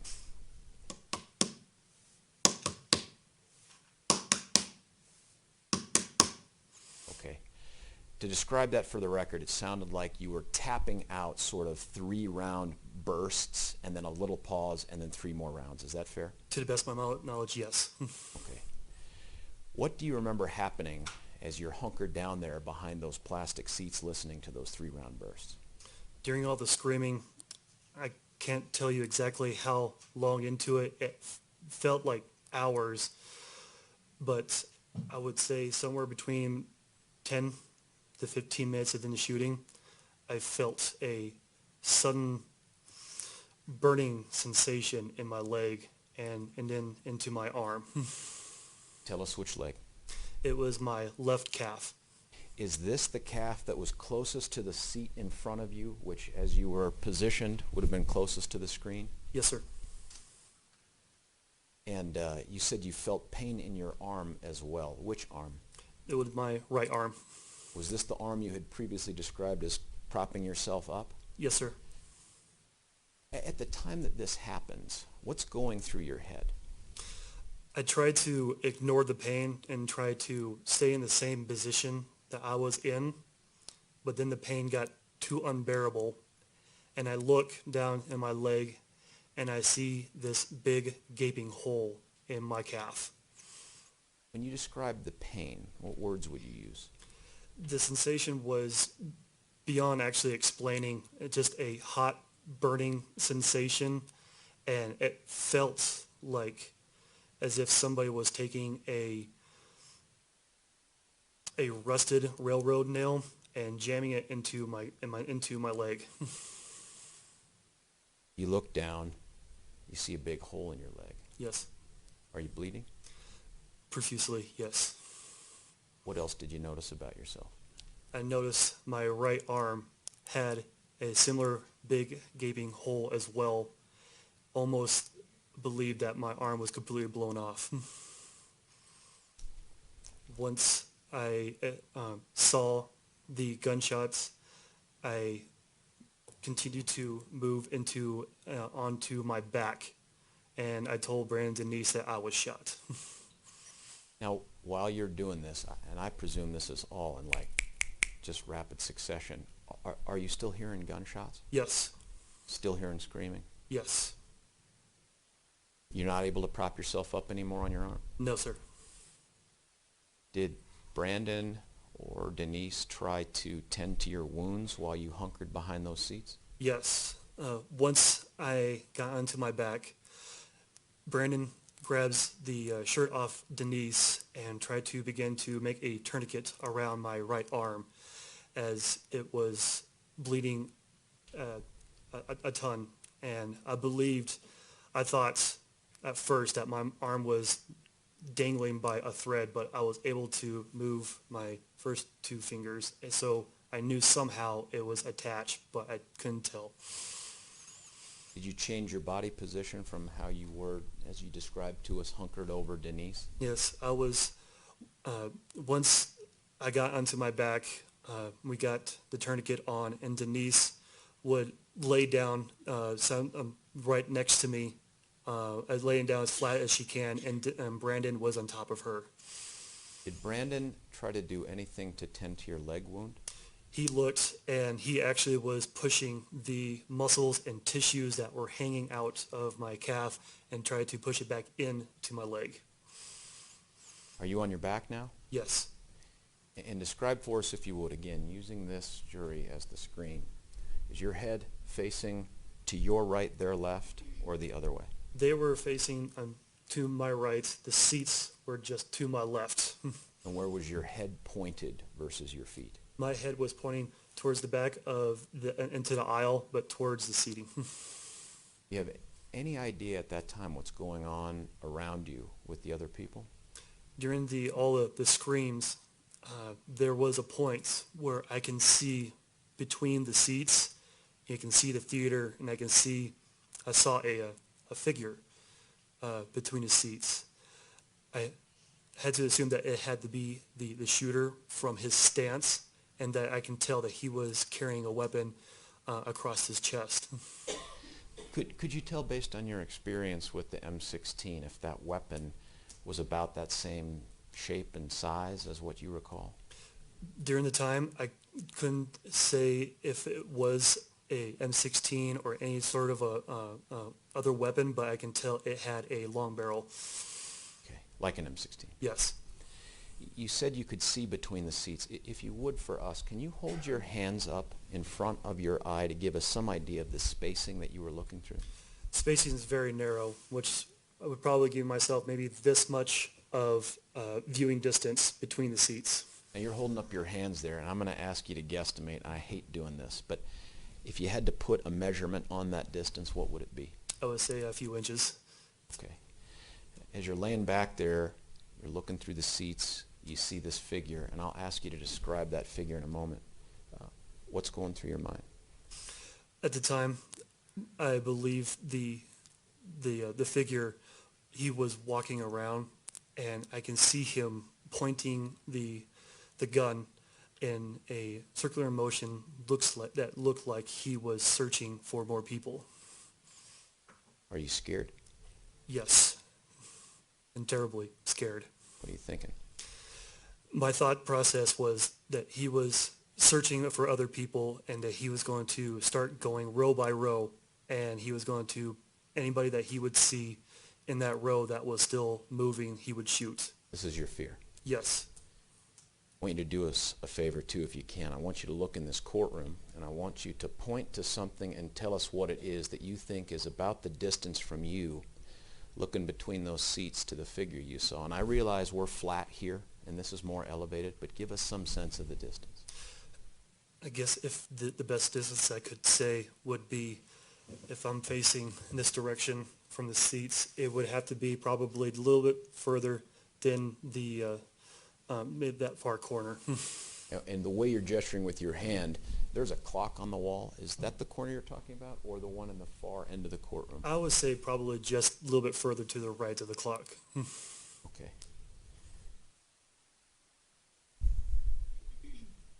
I'm going to ask you for a favor. With the court's permission, I'd like you to come down off of the stand for a couple purposes. I'm going to have you use this exhibit here to show us where you were seated.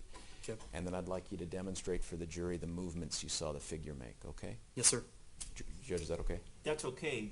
Do you want to give him a handheld microphone, or do you want to I hold it? do, Okay. with the court's permission. Yes, there's a handheld microphone right there. Do you mind using it? Yes, sir. And if you would speak into it, please. And Mr. King, obviously, you're free to move as well.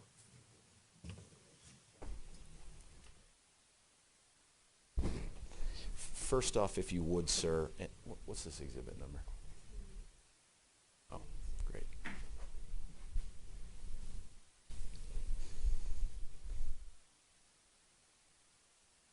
I know I'm supposed to see something here. Oh, thank goodness. People's Exhibit 1087, which we're using for demonstrative purposes. And I appreciate there's only a portion of the jury that can see this. Your Honor, could you ask, like, so I can move it less, who cannot see the interior part of this? I think you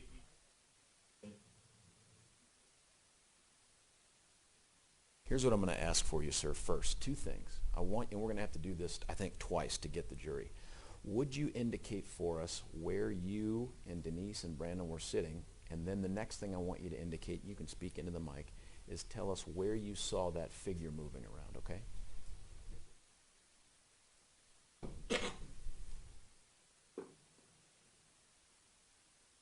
So, Brandon? You're good. So the best of my recollection is that Brandon, Denise, and myself were sitting in this general facility here, as close as we can to the middle of the seats. The figure that I saw was in this general facility here, the flattest part of right next to the entrance and the exits of the theater. The exits of the theater. We'll do it one more time, all right, sir? Yes, sir. I apologize for this.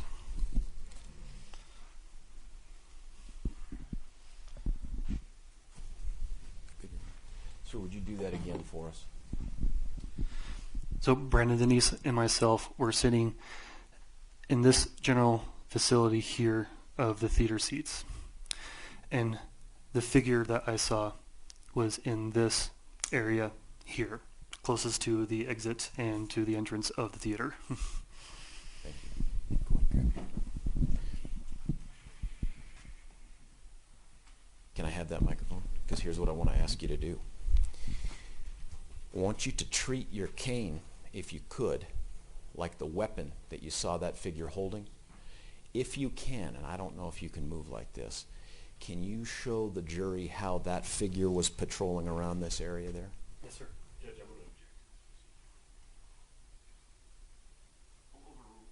Go ahead, sir. So if my cane is the weapon, I could see him with the gun holstered up to his chest, and he was pointing down to the ground, looking for other people. Okay.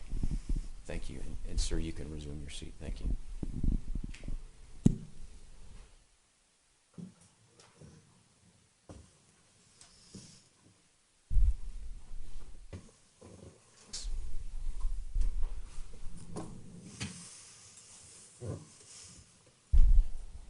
Thank you, sir.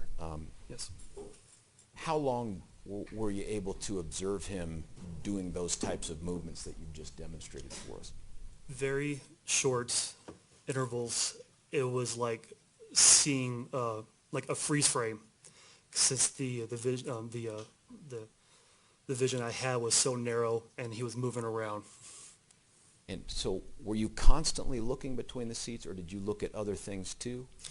I was basically moving my head. I was looking at Brandon, Denise. I was staring into the ceiling, and I was looking between the seats. Did you ever lose sight of that figure with what you believe to be a rifle? Yes, I did. And do you know where that figure went? I do not. How long were you laying there on your back? It seemed like forever, but if I had put a timestamp on it, I would say probably 30 minutes. That's what it seemed like to you? Yes, it seemed like hours, though. Did you have a sense of the people behind you or around you as you laid on your back? No, I was still focused on Brandon, Denise, and looking through the seats. I wasn't observant of anybody else that was behind me or around me. The only thing here was the screams. Talk to us about what happens after that.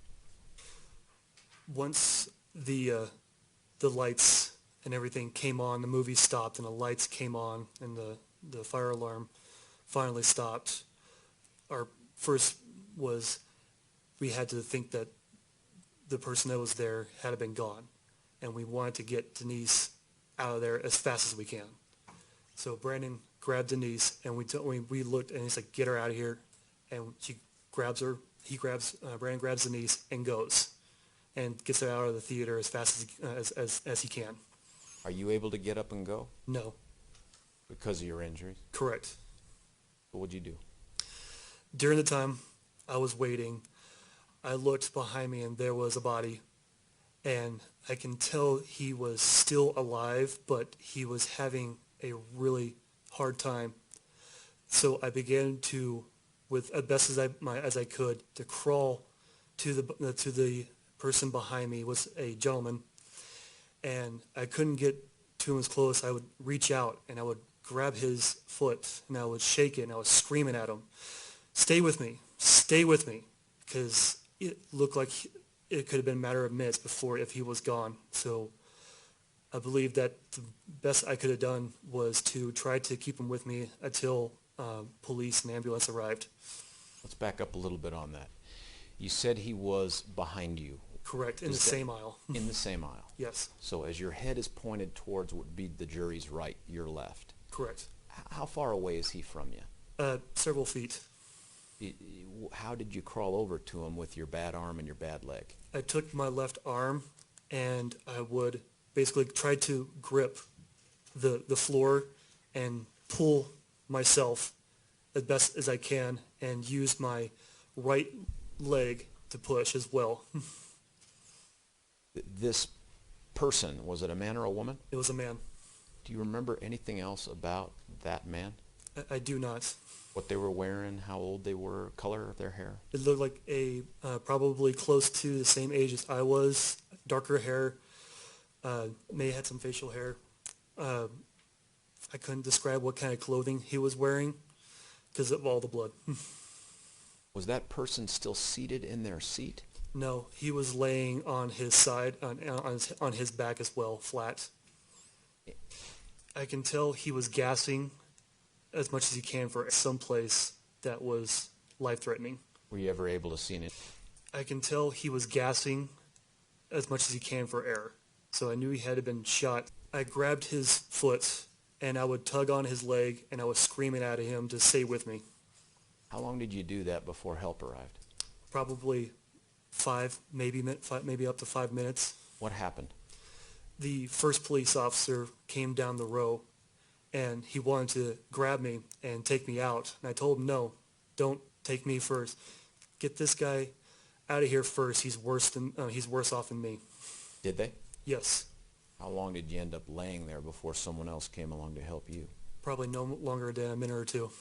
Tell us what happened. When the next police officer came over to me, he looked and he was afraid to move me because of my injuries. And I looked at him and I told him, pick me up, get me out of this theater. I reached out to my hand and I told him, just pick me up with my left hand.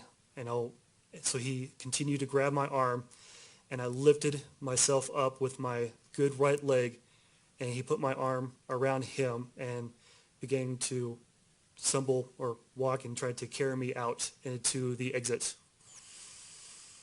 Were you able to get out of the theater? Yes. Did you have any other different sense of your pain at that time? At the time, no. I know I was still in pain, but it still hasn't hit me just yet. Tell us about it. You get outside the theater and what happens?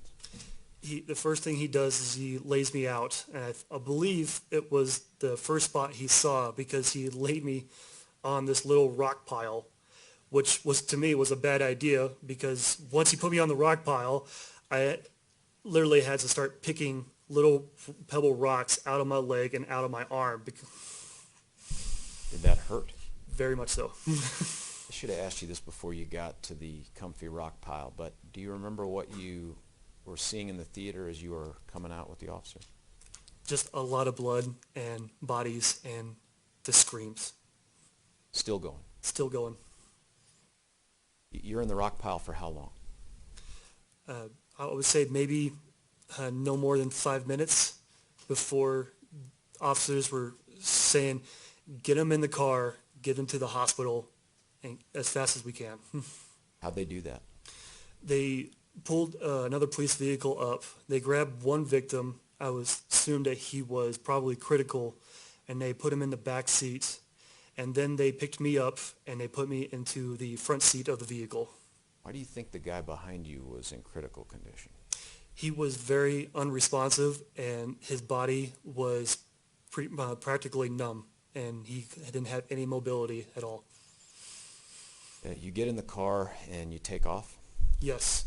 Well, just before the vehicle took off, and this is probably the only time I can really laugh about the whole situation, was we had the police officer in the back seat with the other victim and the driver, and the police officer in the back screamed, "Go," and I said, "Hold up," and I turned and I literally tried to grab the seat belt to buckle myself in, and the officer looks like, "I'm not going to give you a ticket."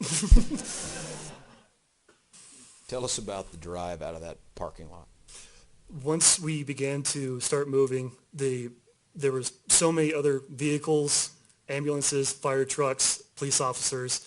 There was no way that we were going to go on any typical road. We stopped hopping on the curbs, driving over the grass, getting over. I remember seeing some sort of road construction a little bit, and he would just drive as fast as we can to the hospital. Which hospital? They took me to the Aurora South Hospital. Did you get treated right away? Yes. Tell me about that. Once we finally arrived to the hospital, they proceeded to take the victim from the back seat, and then they grabbed me and they put me on a gurney or a flatbed with wheels, and they took me inside. And that's when my mind finally settled in and told myself, I've just been shot, and the pain just overwhelmed me completely. What'd it feel like? Like laying on a bed of nails with somebody with a sledgehammer hammering my leg and my arm. What did you do? I started screaming for drugs to take the pain away. They give them to you right away? No, they didn't. The first doctor, his first question was, "Do you have any military experience?" And I said, "Yes." And he asked me, "Do you know what a triage is?" And I'm like, "Yes." And he says, then you know that we have some more critical injured people here. I can't get to you right now. And I understood. How long did you lay there in pain?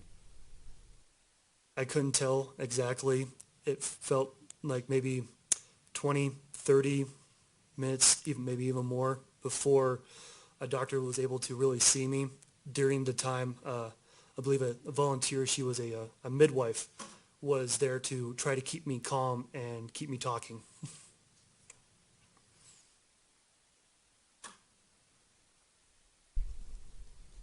Did they ultimately get you some morphine, was it? Yes.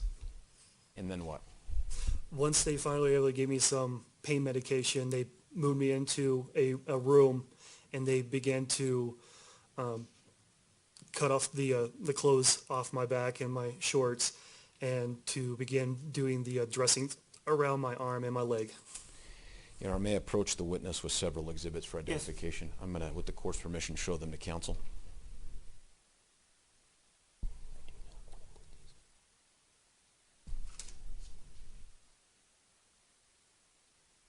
Sir, I am handing you what has been previously marked as People's Exhibits 2592, 4574, and 4582.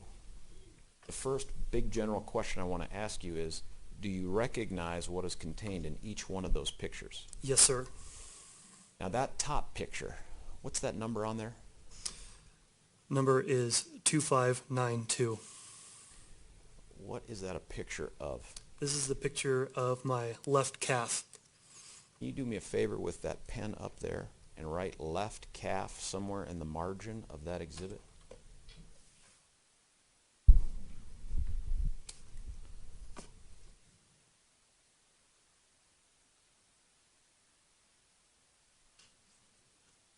Oh yeah, I got it. That picture of your left calf, that's the calf that got hurt in the theater, yes? Yes, sir. Is this, it looks cleaned up, but is this pretty much how it looked after the injury? This was after the doctors were cleaning up my injuries, but yes, And is that how it looked back on July the 20th, 2012, other than the doctors having cleaned it up? it was a lot worse than what this looked like. This is improved? Yes, Okay. Do me a favor, too. Would you put today's date on it and then print your name on it as well so we know you're the one that this goes to?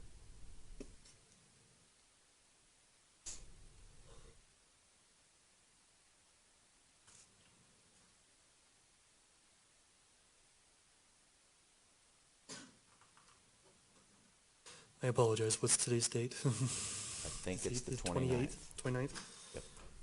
of April. While he's doing that, Mr. Brockler, I'm going to need to take a break here pretty soon. Do you want me to allow you to wrap up, or do you want to take a break now? Your Honor, You can wrap up in within 5 minutes or so. maybe not 5, but within 10. All right, can everybody hold on for 10 minutes? Okay, great.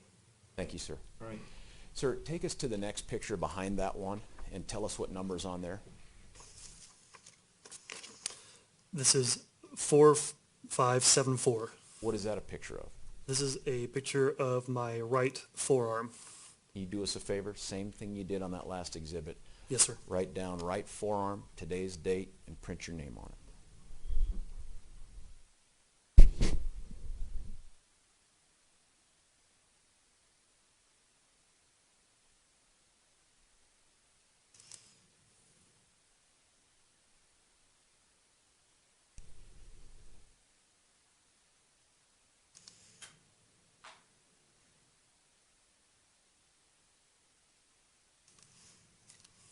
Did that? Yes, sir. Is that how your arm looked back on July the 20th, 2012? No, this is a picture of after the doctors had cleaned it up. Other than that qualification, that it's much cleaned up, does that accurately represent the injury that you had from the theater? Not even close. It looked a lot worse than this. Would this show us what it looked like after the doctors cleaned it up and fixed it a little bit? The closest, yes. Okay. There's one more picture back there. What number is that? This is 4582. Before we talk about what's in 4582, I just want to get you through the treatment that you had to address those injuries because it goes to how we fixed your arm. Okay? Yes, sir. How many surgeries did you end up having? I've had 5 surgeries during the 3 weeks I was in the hospital. During one of those surgeries, did you have to get skin grafts? Objection, relevance. Goes absolutely to his injury, Judge, that we'll display to the jury. All right, why don't counsel approach, please?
Okay, the objection is overruled, but Mr. Brockler, you must proceed as indicated here at the bench, okay? Yes, sir. Thank right. you.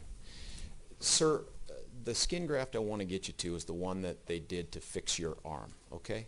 Correct. To do that, I have to ask you if you have or had a tattoo on your back. Yes, I do have a tattoo on the back of my left shoulder. It was a birthday present from my mother on my 18th birthday of my high school nickname, Which was what? Bird, And what Rep- would, go ahead. representing after Larry Bird, the basketball player. Okay.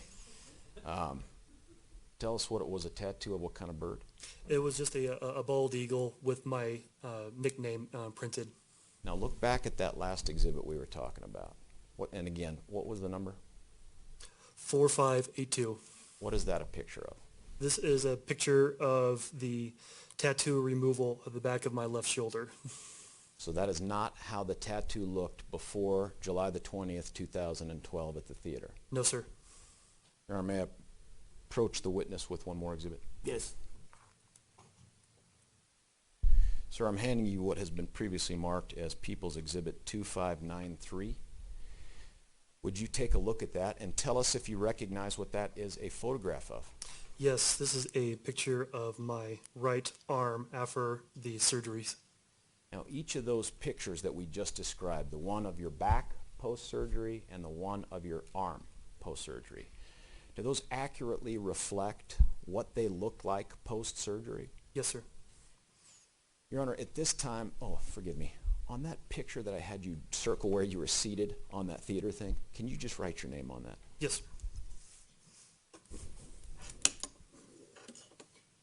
And no, that's- Mr. Brockler, I don't believe he has circled anything on the diagram. If you're referring to 1198, I think he was pointing at it with the pointer, but not, I don't believe he marked anything on the pen. Your Is that Honor- what you're asking him about? Your Honor, during that time, I went ahead and made a circle of the diagram. All right, he's done it now. Thank you, sir. Thank you. Your Honor, I'm going to, forgive me, can I grab those from you so I can read the numbers rather than? All of them. Yeah, thank you. Thank you. Your Honor, I'm going to at this time move for the admission of People's Exhibit 1198, 2593, 2582, 4574, and 2592 into You evidence. said 2582, and I think you may have meant 4582, is that right? Is it 4582? It is 4582. Okay, Thank you. all right, any objection to those exhibits? Judge, You want to see? Yeah, sure. I'm a little confused about the numbers. Yeah. I have noticed that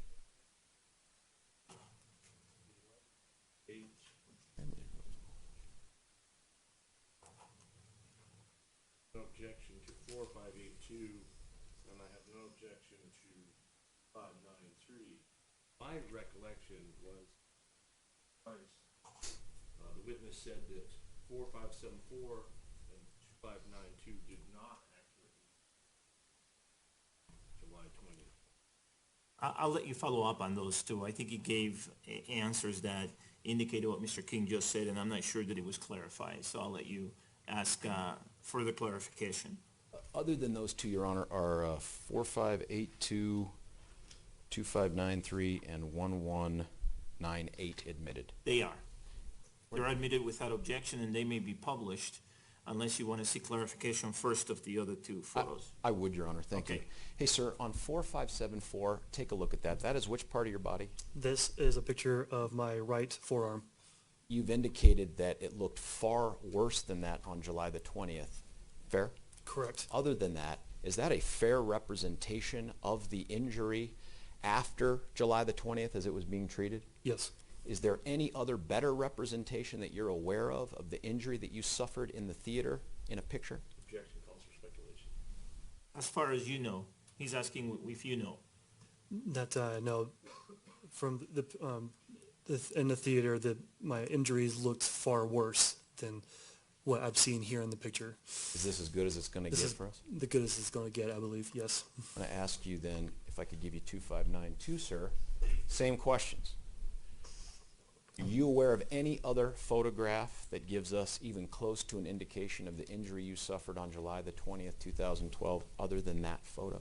This would be Objection lacks foundation as to what this witness knows about what photographs they have. within your knowledge, sir, as far as you know. All you can do is testify within your knowledge and not speculate. Yes, this is the best picture of my injury from that night. Here, I'm going to move for the admission of those two exhibits into evidence. Given that additional record, any other objection, Mr. King, with respect to those two? No additional objection. All right, since there's no additional objection and the witness has now clarified the testimony, both are now admitted, 2592 and 4574, and all 5 of them may be published. What I'd like to ask of the court in light of what's in those pictures is that we not do it through the automated system, the digital system, if the court would allow, and at the conclusion of his testimony, publish them the old school way. I think I ruled on that, didn't I? I mean, I thought aren't we all on the same page now as to how we're gonna try, are these graphic images? Yes, sir. All right, well, let's do them the way my order says we're gonna do them. Oh, yeah, Your Honor, Mr. Orman's clarified for me. They're not deceased people. They're only graphic in terms of the injuries that they show. I've ruled. That's, if you wanna publish him, publish him. Okay, Your Honor. Oh, Amber, good to see you. May I retrieve them, Your Honor? Yes.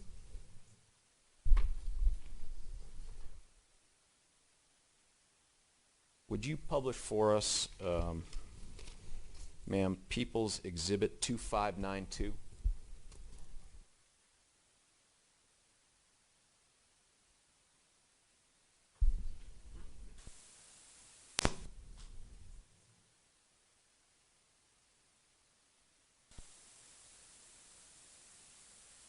Which part of your body is this?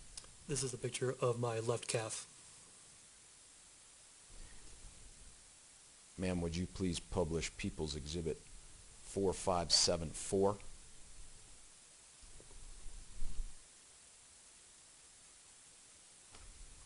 What's that, sir?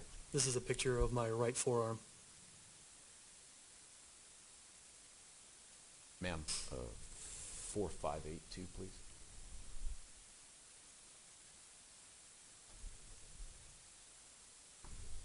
Tell us what this is, sir. This is a picture after the surgery of them removing the tattoo on the back of my left shoulder. Okay, thank you. With the court's permission, Your Honor,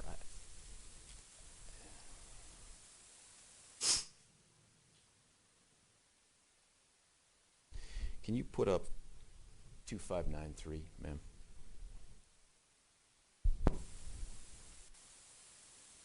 What's that? This is a picture of after the surgery of them removing the tattoo on the back of my left shoulder that's now on my right forearm. On top and below are it's a skin flap and then 2 skin grafts on the top and below of the tattoo. If I had you roll up your sleeve right now, is that how your arm looks, sir? Yes.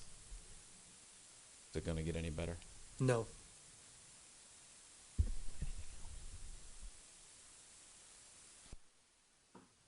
Thank you, sir. I don't have any other further questions. All right, thank you, Mr. Brockler. You can put him down there. Mr. King, do you know if you're gonna have some questions? I have no questions, Your Honor. Okay, all right, and it doesn't look like the jury has questions. All right, give us just a second, sir. Thank you.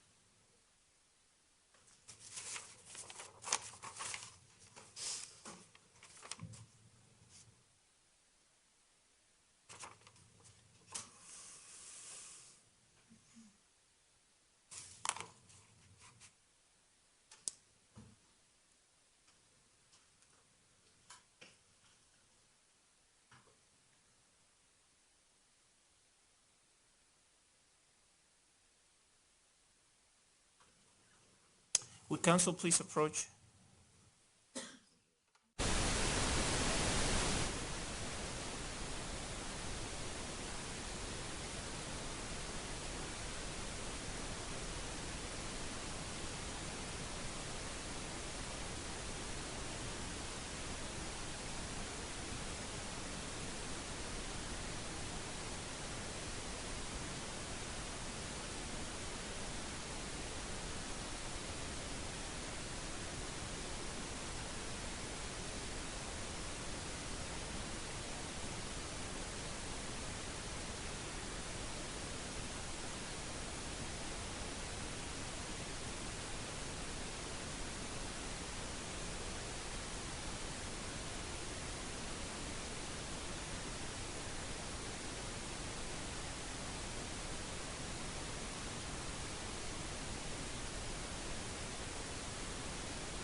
Sir, the jury has submitted some questions, and based on the rules of evidence and other applicable rules of law, I find that they are appropriate. One of them, I find it's appropriate with a modification, and so I'm going to ask it as modified by me. The first question is, when the shooter seemed to be looking around, did you say he was only looking down to the ground around him, or was any movement to the upper areas at that time? Or was the view too small to be sure of that? The view was definitely too small to be sure of that. The figure looked like he was having the barrel up to his shoulder and actually looking for people on the ground. All right, the next question is, did the shooter seem to move as if in a hurry or methodically, carefully? He was definitely moving slowly, actually, to the point he was actually trying to search people in the rows. I'm going to object as to speculating about what the state of mind of the, I have no objection to descriptions of what the individual was doing in the theater, but to infer what the state of mind was is beyond this. All right, I think he's answered the question anyhow. Any follow-up questions, Mr. Brockler? None, sir. Any follow-up questions, Mr. King? No, Your All right, sir, thank you very much. May he be released from his subpoena, Mr. Brockler? You may, Your Honor. Any objection? No. All right, sir, thank you very much. All right, folks, we are long overdue for a break, and I appreciate your patience. Please keep all my admonishments in mind during the break, but enjoy the break. We'll take 20 minutes, okay? Thank you.